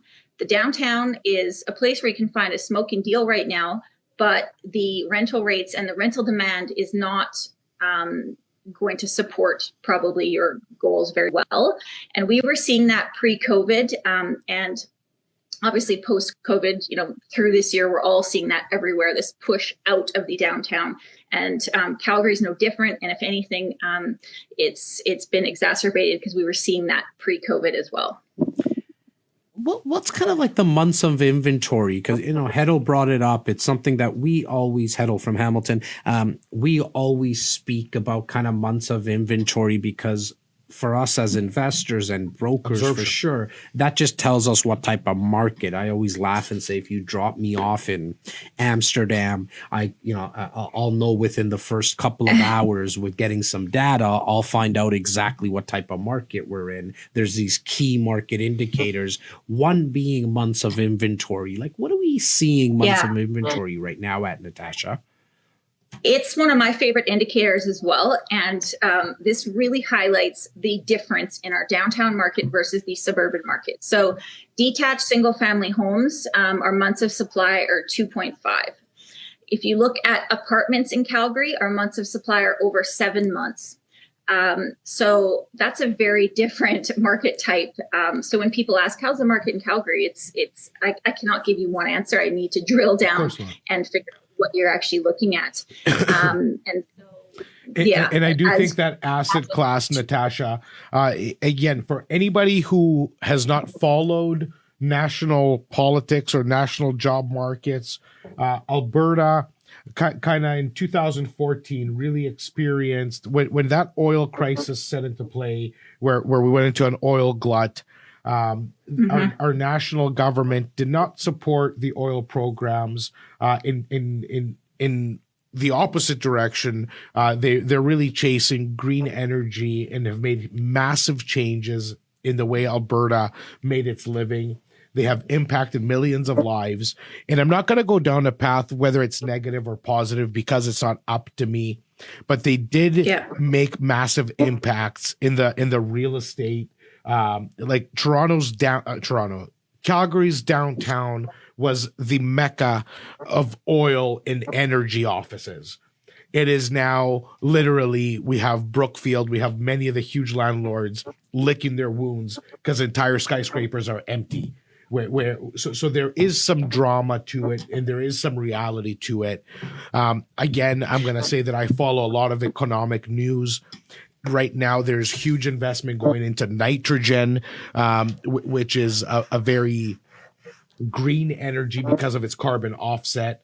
And Alberta may have a massive second wind should the government rally behind it and allocate the billions that it needs to create 350,000 jobs over the next 25 years.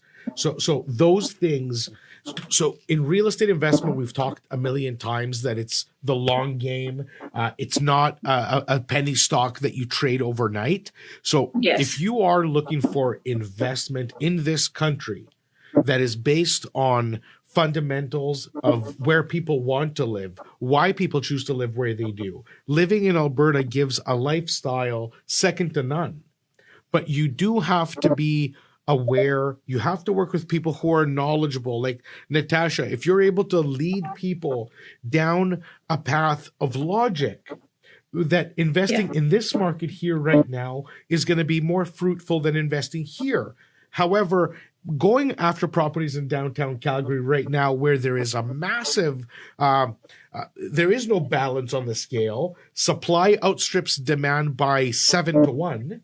For example, with 7 months of supply, you're going to find deals downtown that if you can carry, if you have the ability to carry, you're going to make purchases that are going to turn to be gold in 5 years, in 10 years, in 15 years, like land banking. Like there's a million different things you can do. Well, that's a great segue because, Natasha, I want to ask you, what is your forecast? What's the word on the street? What are you thinking the numbers are going to look like kind of heading like in 2021? I personally am not expecting major churn in Calgary. What we do with our investors is stack the deck as best we can to give you the best appreciation rates. So the properties that we are advising you to buy are outperforming the general market in terms of in terms of appreciation, cash flow. But generally speaking, I kind of expect, things to stay on a similar path that they do.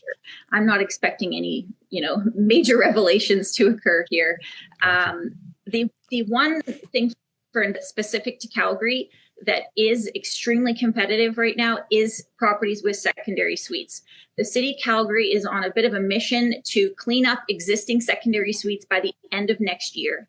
And so for people looking for these types of properties, we are in competing offers. We are having to really go to find these before they hit the market to get them for our clients. So there is certain sectors of the market that you need to be very savvy with right now, but those properties with secondary suites are just going to be worth more and more once this deadline passes. Natasha, so thank you so much for your insight. Yes. For a look into like where there's some, what I call white space in the investing world and investing strategies. You said you're going to leave it till the end. We waited till the end. Whose sweater is uglier? I'm sorry, Simeon. I got to go with you. That's so weird. I don't know if we should take that as a compliment. I don't know either, but it feels good.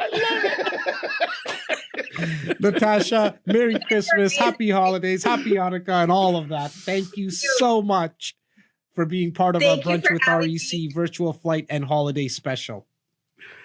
Thank you, Natasha. Take care. Bye.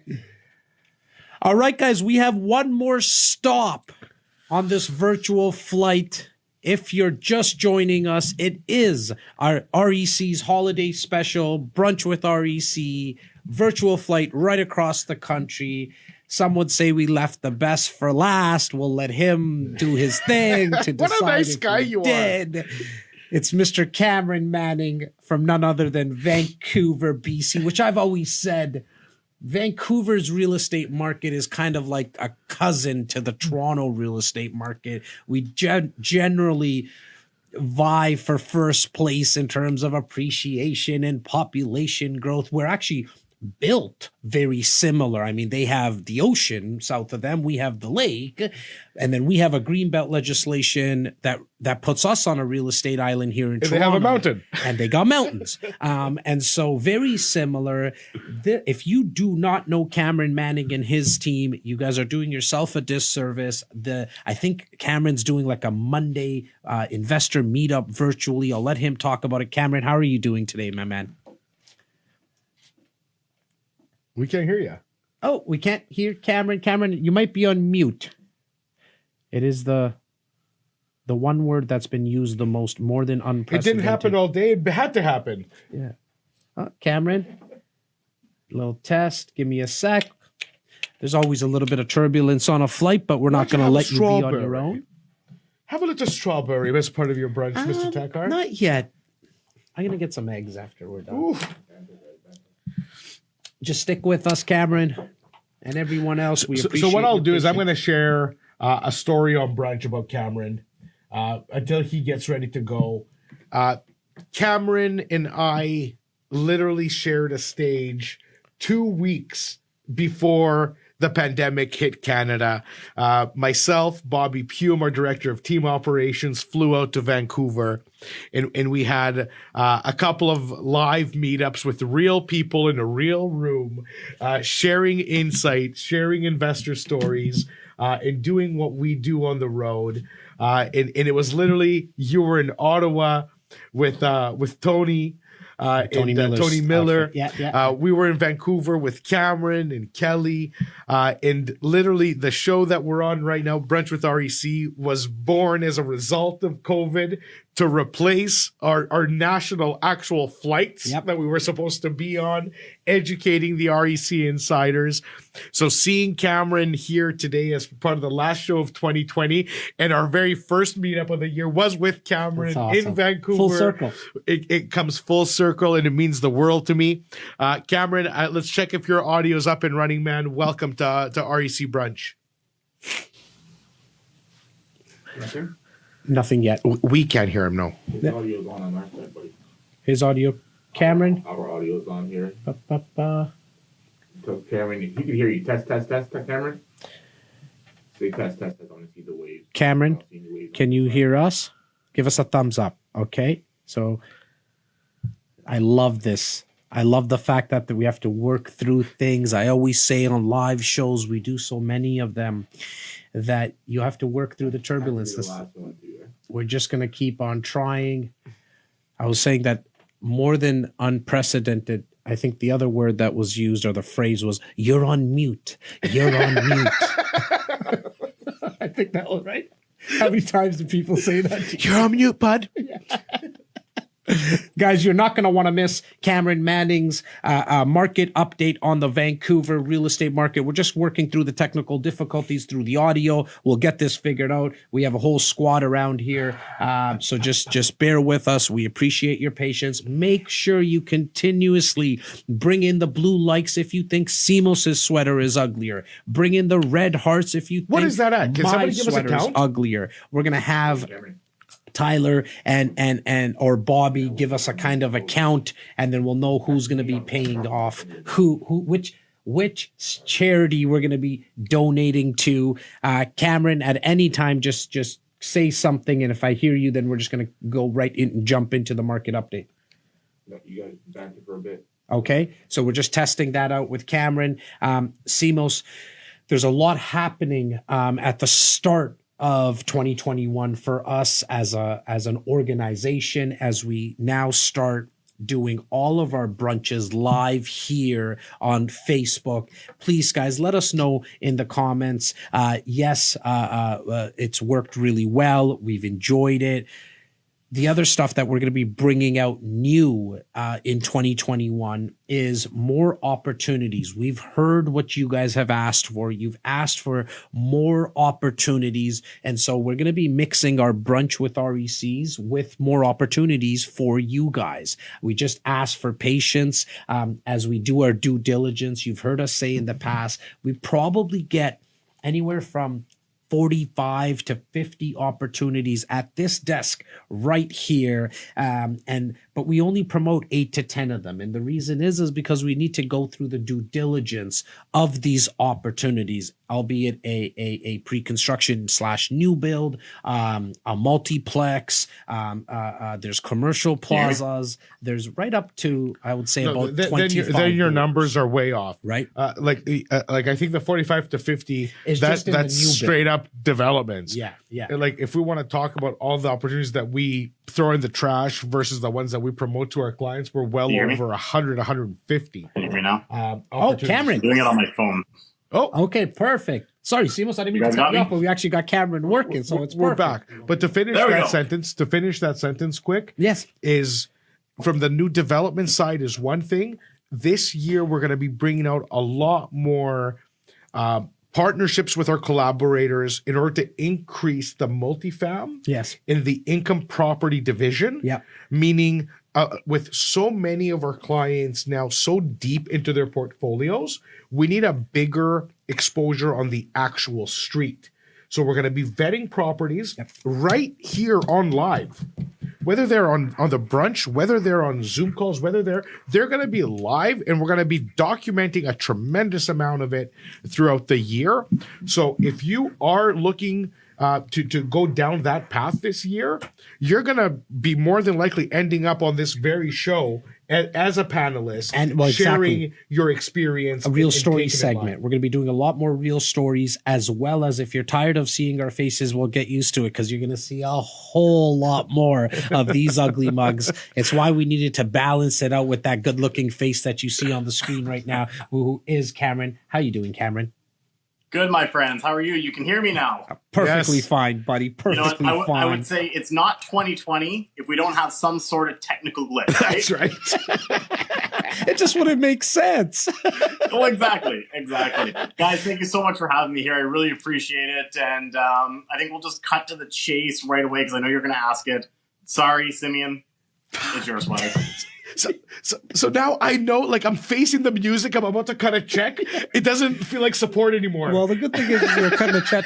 you're gonna cut a check to my favorite charity, which is Sick Kids. And so I think we will definitely get to that With after pleasure. after we finish here with Cameron. Cameron, please, buddy. I mean, the amount of investment deals that you bring to clients and you and your team vet out, it's very similar to us here in the East. So I just want you to jump right into it, man. Talk to us about what happened in Vancouver in 2020, and then touch on your forecast for 2021.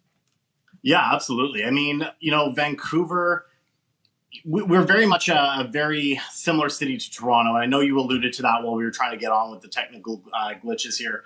But, everything was kind of sky is falling at the beginning of the year. We were seeing the articles come out.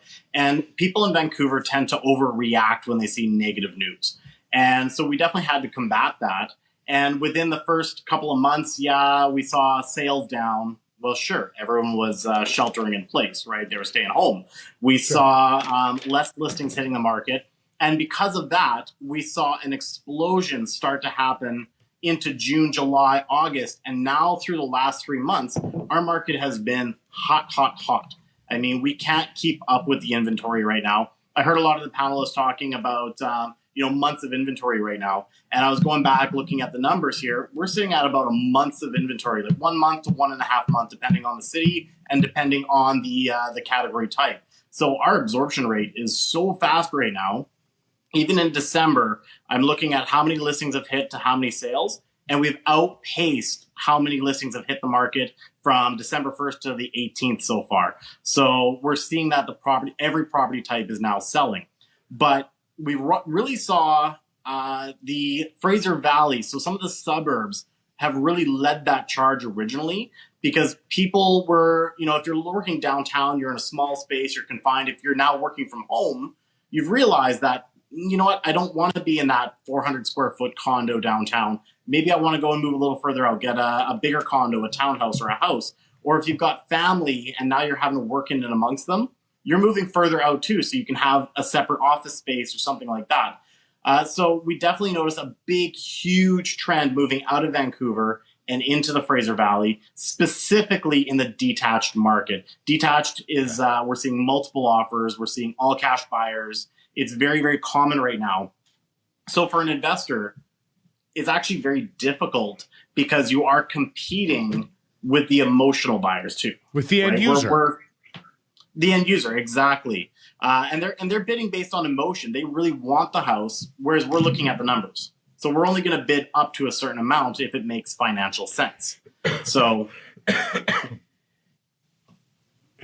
yeah, that would be so tough. I mean, here in Toronto, we go through the same thing, right? Like where an end user is looking at the outside the kitchen window when they're seeing the home, and they're envisioning their kids playing in the backyard. An extra $25,000-$30,000 for an end user amortized over 25-30 years is just not a lot, because that's how long they're thinking about this purchase. Where for an investor, an extra $25,000, $30,000, $35,000, especially if it's something that's going to be used as a fixer upper and try to flip it, that just screws up their whole bottom line. And so we see a lot of that in Toronto. You mentioned Fraser Valley, I apologize.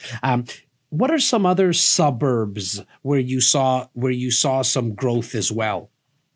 Well, the Fraser Valley it's fairly encompassing. So there's several cities that are involved in the Fraser Valley, and that's where we're seeing a lot of the push out into. So that's the cities like Mission, Abbotsford, Chilliwack. Chilliwack is absolutely on fire right now. Yeah.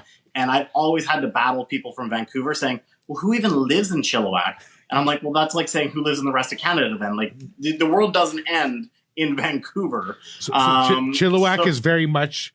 Chilliwack is very much like Hamilton to Toronto, where Toronto has that chip on their shoulder, and in Hamilton, it's kind of like that suburb an hour out, where Vancouver looks at Chilliwack, Chilliwack looks at Vancouver, but Chilliwack has very much made headlines this year with their growth. And Chilliwack very much has a very self-sustaining and healthy real estate market. So I would love to hear a little bit more about that, Cam. Yeah, absolutely. I mean, you look at suite homes right now. That's the big push right now is people buying homes with mortgage helpers. We saw at the beginning of the summertime we could pick up a house for about $600,000 out in Chilliwack. And when you're coming from Vancouver and you're cashing out on a condo that's $600,000 to now getting a suited house for $600,000, we've seen that push really drive our market up. Now my average price that I'm showing is about $750,000 in that market. So we've seen about $150,000 of value gained within 3 months. So, and that's just because there's so much activity. And you mentioned Cam, what's going to be your number one investment strategy for 2021? So when we get that call, Simeon, I'm looking at Vancouver. I'm going to say no problem. You're going to speak to my boy, to our teams out in Vancouver. What should they expect as the number one strategy that you will focus on in 2021? Suited homes? Well, I would say suited homes if you can get into them first. But if you are unable to compete in that market with the end users, then look at condos and townhouses. They are already making a resurgence. We saw that market slow down. And in this last week, 6 of our stagnant listings that have been on the market for 3 or 4 months are all under contract with 20 showings in 1 week. So we're seeing the condo market already rebound. Look to put some money in there. Very good. Very good. That's a great piece of advice. Now, in terms of immigration, like here in Toronto, we saw approximately, like Toronto proper, so not the greater Toronto, just like Toronto, we saw approximately like a 50% decrease in actual immigration compared to the year before. So just the first few months did obviously have people coming in. And then in the later part of the year, when Immigration Canada opened up the borders for some students, so we still saw people come in. How significant was the drop for you guys? I'm very curious to know. Yeah, we saw a significant drop as well. Most of the people that are buying and selling right now are people who are local and they're already living here and they're moving. We did see some migration from other provinces. I've seen a lot of Alberta plates here, and I'm a former transplant from Alberta myself. So people, if they're able to work from home, they're like, hey, why not go where I don't have to shovel snow, right? So we're seeing a lot of people from other provinces coming in right now. But I do really feel that when the borders open up, we're going to see a lot of people come into this region because we're kind of one of the first stops, especially for a lot of the Eastern countries, Middle East, things like that. We're going to have a lot of people coming our way because it's Vancouver, it's warm, we've got mountains, water, everything like that. And people know it. It's on a global map, right? People know Vancouver. So I see that it is going to change significantly, and it's only going to increase the demand that we have and put pressure on our market from that seller's perspective. We're going to keep seeing values rise. So the play right now is get in to the market and get some properties under your belt before that happens. Okay, Cam, is there an expectation that the Asia Pacific corridor it has some pent up demand? Is China, South Korea, Indonesia, are they waiting for the border to open to make those moves and to send their kids to university in Vancouver? I would say that they're already working on finding ways to get around. A lot of them have family members here. So what you have, especially with our foreign buyers tax, is you're going to have them send money to family that's already got their PR or their Canadian citizenship, and they're going to be buying the properties and putting their money into those to avoid those extra taxes. And that's been happening since the foreign buyers tax came into play. Yeah. But it's still not a huge segment. We still have a lot of local buyers that still buy. Of course. It's one of the biggest wealth transfers, in our generation. When you have a house that's worth 1.5, you're able to cash that out when you sell it and buy multiple properties for your family.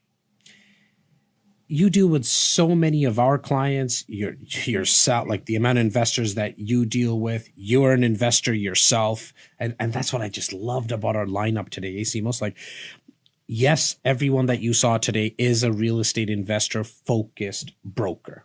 That's number one. Like, that's number one. But what's actually even higher than that, which I put like pedestal, so like doesn't need to be 1A or 1A, is that they're an investor themselves, right? So they know what it means to actually write a check, to sign an agreement and authorize an agreement of purchase and sale, the feelings that you feel, the knots in the stomach and all that kind of stuff. So from that perspective, Cameron, can you drop 1 or 2 tips to somebody who's watching, who's new, or they have their first property and they've already done, like, closed on it, rented it out, and now they maybe want to get a second one, give us a couple of tips. Leave our viewers today here live on Facebook with a couple of tips, my friend.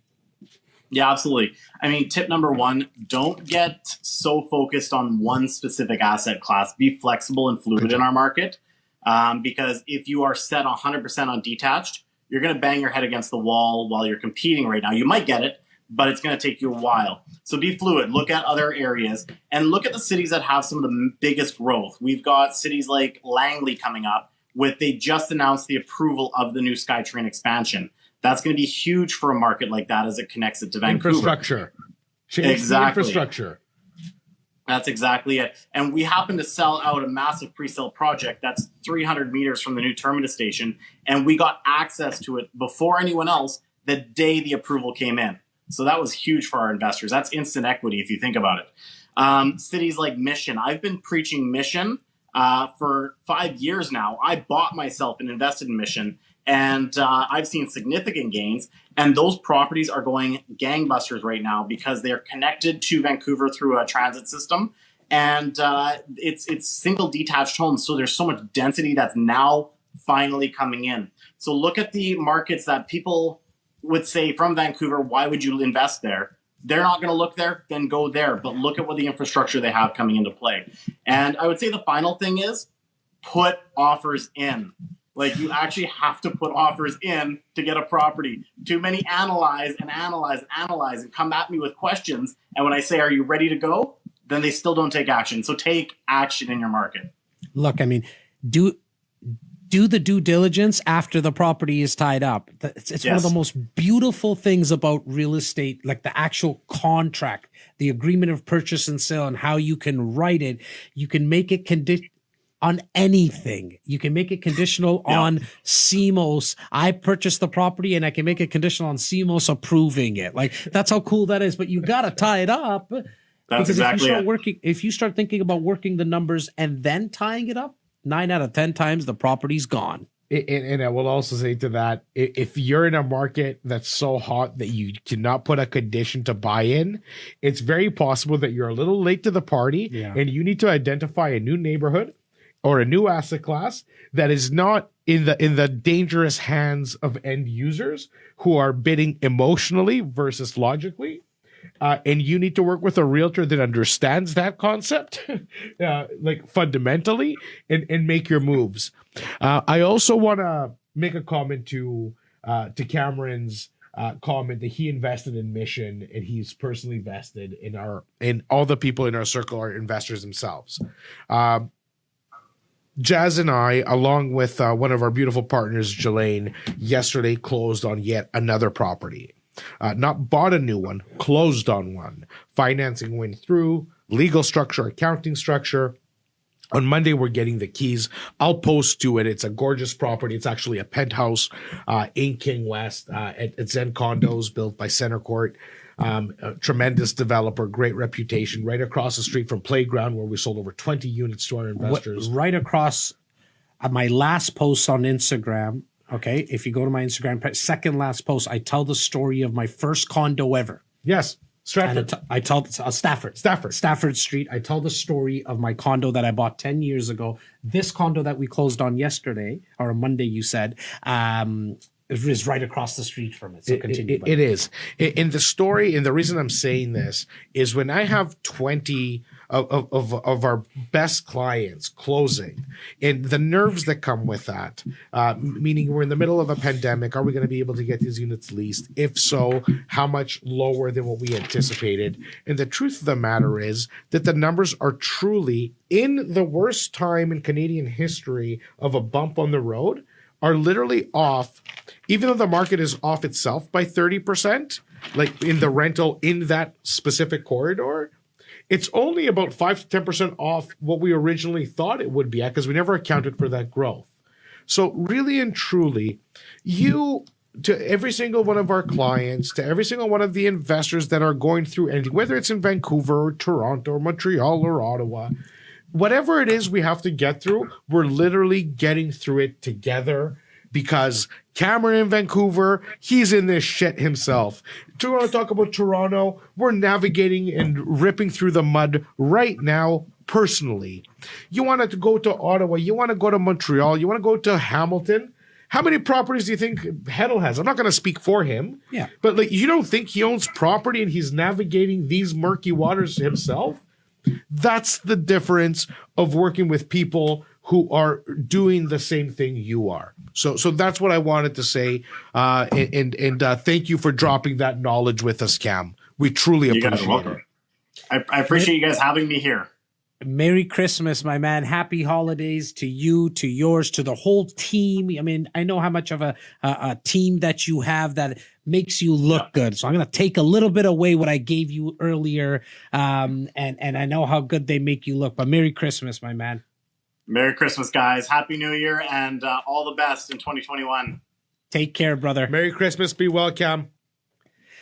All right, we are not done yet. We have a couple of surprises for you guys. First and foremost, we want to thank all of our panelists so far. Rachel Hammer in Ottawa, Mike Heddle in Hamilton, Justin Konikow in London, Cory Matthews in Niagara, Natasha Phipps in Calgary, and you just heard from Cameron Manning in Vancouver. There's been a massive crew that has been behind REC. We mentioned it earlier, but if you just joined us, we went through our 39 realtors, 3940 realtors, the guys and gals that are on the street every single day, and then our support staff that has put us through these brunches and have done so much in the background for these brunches specifically. We wanted to bring them on. In fact, they demanded it because they themselves wanted to make sure that they leave you with a message for 2020. And so we're going to start off with the good looking bearded man, Bobby Puim. Bobby.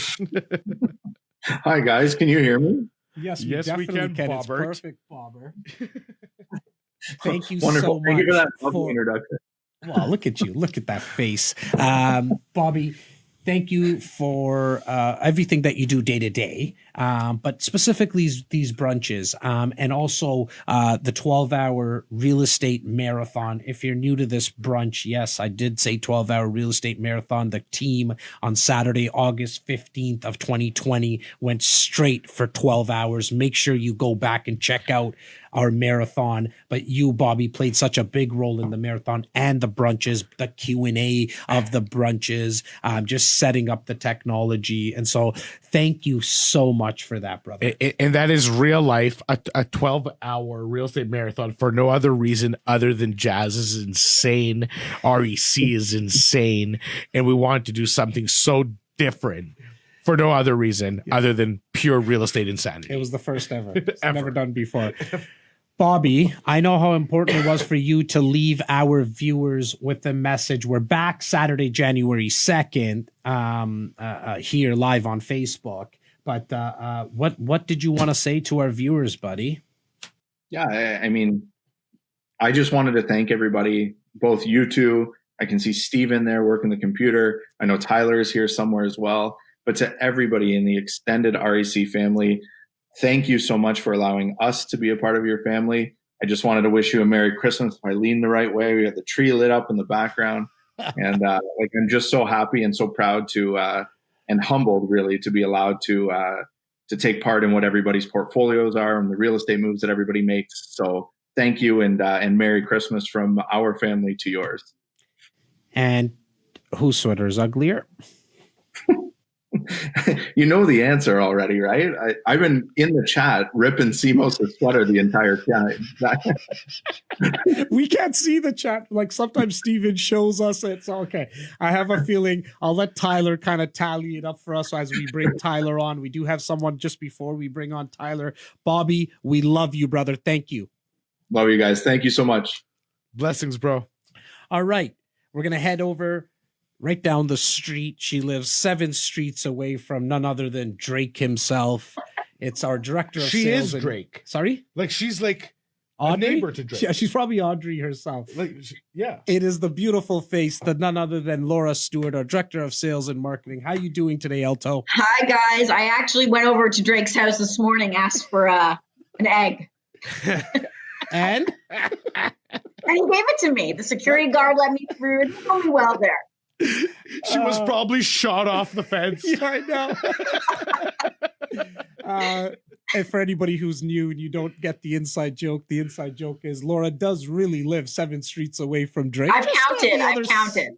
Just on the other side of the tracks, we say. Just Laura, some of you will know the raspy voice. She co-hosts the podcast with us, but she's never actually been on a brunch, so we thought this is my first brunch. I know. And you said it you only wanted took to come. 10 months. Well, it took 10 months, but the reason we thought it would be a good idea, and you mentioned that you wanted to talk to the viewers, but is because you do everything in the back end, the designing of the logo with Steven, all the write-ups for the invites, guys, it's all done by Laura. She kind of handles all that for us in the back end. So even though you've never actually physically been on a brunch, Laura, I mean, she has been. You guys are wrong. Sorry? You guys are wrong. There was a brunch. Me, you, Laura, Tyler. No, that was a podcast episode. Oh, son of a. All right, this is the first Laura, brunch. Welcome been to with brunch. the organization for 5 You years. guys shouldn't let me on live. I can swear every now and then, so I don't get to you're jump between on live. yourself and Simos, the 2 potty mouths. I always think about A Christmas Story, the movie. Every time the kids swore, the mother put soap in the kid's mouth. And can I put a strawberry in my fucking mouth? There's a bar of soap there too. Elto, you've been with us for 5 years. You've seen massive growth and massive change in other people's lives, in particular our clients. I know you wanted to leave our clients with a message. You and I are also going to do a year in review on the podcast, and we're going to have the crew on as well. That's planned for December 30th. So make sure you guys check out the podcast that comes out on December 30th. But I know you wanted to talk to the brunch attendees and panelists. So I'll leave it to you, girl. Yeah, I mean, first and foremost, thank you so much to you guys for coming on. At the start, when we first started this thing, I think we were doing it weekly, and you guys were so supportive. We were trying to be creative and coming up with ideas where we could still bring you as much value as possible. And it's always incredible to me how much love we get from our REC insiders. I'm always the one that's like, Jas, that's not going to work. No one's going to come on. People have things to do. And so thank you really so much from the bottom of our hearts for your support. I hope you guys have the most incredible holiday season. Make it memorable and incredible as you possibly can. And please make sure to give us some feedback, not just on the brunch, but on how we're doing as a company, as a whole. We came second this year, as you guys already mentioned at the start of this thing today, and which is incredible. We're super, super proud, but we want that first place, and we need to know how we can get better. And the only way we're going to do that is by providing you guys with better service. So please email us, direct message us, let us know how we can improve, how we can bring better value to you. Other than that, fantastic. Thank you very much, girl. We love you. We will see you back in the office very, very soon. Still a couple of days left in the year. Lots to finish off with. Thank you very much. I don't get a vote? Oh, what am I saying? I thought you voted. Wow. I totally forgot that. Wow. I apologize. Yes. What is your vote? Wow, Jas. Well, just simply because of that, you have the uglier sweater. I want you to pay because you left me alone. Yeah, okay. All right. Good. So guys, right. You still have time. I think you have another 30 seconds because the gentleman that we're going to be bringing on in a second is going to tell us the tally. So you have 30 seconds to give a red heart for Jas if you think my sweater's ugly, or a blue like for Simos. Elto, we love you. Thank you. Love you guys. Take care. And it's our director of concierge services, but really, really the most important role that he Dr. plays Zavago himself is our air traffic controller, Tyler Ty Walbourne. How you doing, brother? Hello, everyone. Can you hear me? I guess we can. Okay, perfect. So I don't have an ugly Christmas sweater, so I just picked the sweater I probably like the least because it's so itchy. Is my turtleneck here? So that's what I'm rocking today. I wore it pretty much the whole brunch because I didn't know when I was going to be on. So I've been itching while I've been messaging people in the chats. Hello, everyone. It was a great discussion today. Honestly, the analysis was fantastic by all the experts across the country. Now, Ty, as our air traffic controller, my friend, I need to acknowledge how much you do every single day for us, for our organization. You've been with us now. How long, buddy? I mean, you were 23 when you came into our world. I'm on my 6th year now. So I started with you guys in December. Got it. 6 years ago. For those of you that don't know, I mean, 2020 was an interesting year, obviously, to say the least. And some people, look, if you're watching this, you survived. That in itself is a win. But for Tyler and his beautiful wife, Cass, they brought in just a gorgeous, like I want to bite her cheeks. Little Nora.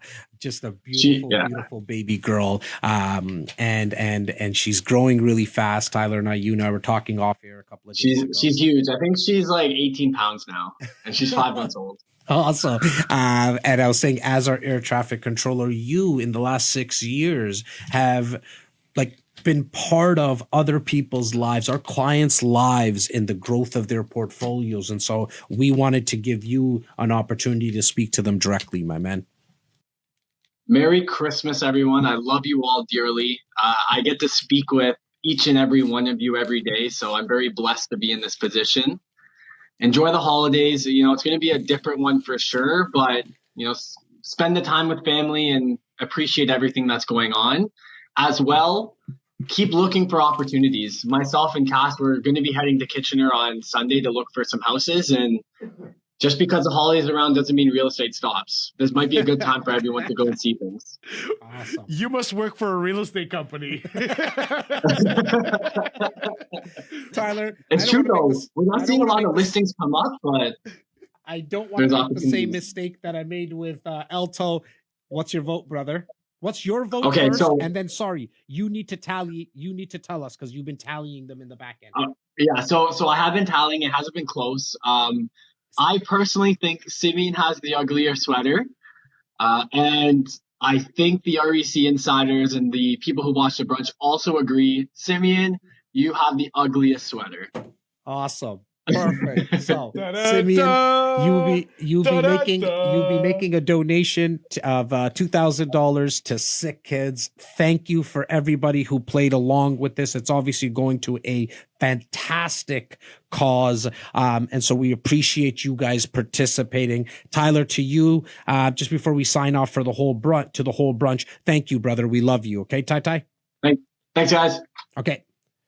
Well, I'm going to let everyone into a little secret. Go, buddy. I don't give a shit if I lost or won, whatever this was. I will force Jas to match my donation. Done. There's absolutely no shot that I'm donating a loan to your favorite charity, which also happens to be our mentor's favorite charity and my favorite charity. So let me assure you that today a check will be written. It's going to be written from Simeon and Jas via REC. It's going to be going to Sick Kids. Every year, as many of you know, we throw a massive bash in person live with entertainers and flamethrowers and food and drink. We're not able to do so, but we're taking that expense and hitting up even more. And instead of being able to give a toy mountain, we're going to give Sick Kids the funds that they desperately need to make whatever they need to make people's lives happier and better. People who, as we celebrate eating strawberries, drinking wine, and enjoying, there's parents with their children downtown Toronto and downtown any city where Sick Kids is, that are suffering, that are praying to God that they can see an improvement. So please, in your thoughts, always have somebody else who is not as fortunate as you. It is a time of reflection. It is a time to give back. I welcome every single one of you ugly Christmas wearing mother suckers, every single REC insider, every single friend, foe. Take a moment, think of somebody else other than yourself and give what you can, whether it's a penny, whether it's a strawberry, whether it's a cookie, whether you open a door. Be kind and love one another. You couldn't have said it any better, brother. really quickly, behind the ones and twos, as they call it, has been our creative director, who is become a brother from another mother for us, Mr. Stephen Rochester. We love you. Thank you for everything you do. I think you just gave like the peace symbol in the camera. Maybe Stephen generally doesn't show his face in anything he does. And to the rest of the squad, we love you. To you, the viewers, thank you. We say it every week on Brunch. We try to say it on every phone call, on every email, but from the bottom of our hearts, we're two guys that just like to have a lot of fun, and the team around us allows us to do that. But without you, there would be nobody to watch. And so thank you so much for doing this with us every single week, every single day, and entrusting us so much over the years. We just wanted to say happy holidays, Merry Christmas, Happy Hanukkah, Festivus for the rest of us, and have an awesome start to 2021. We love you from the REC family. Thank you.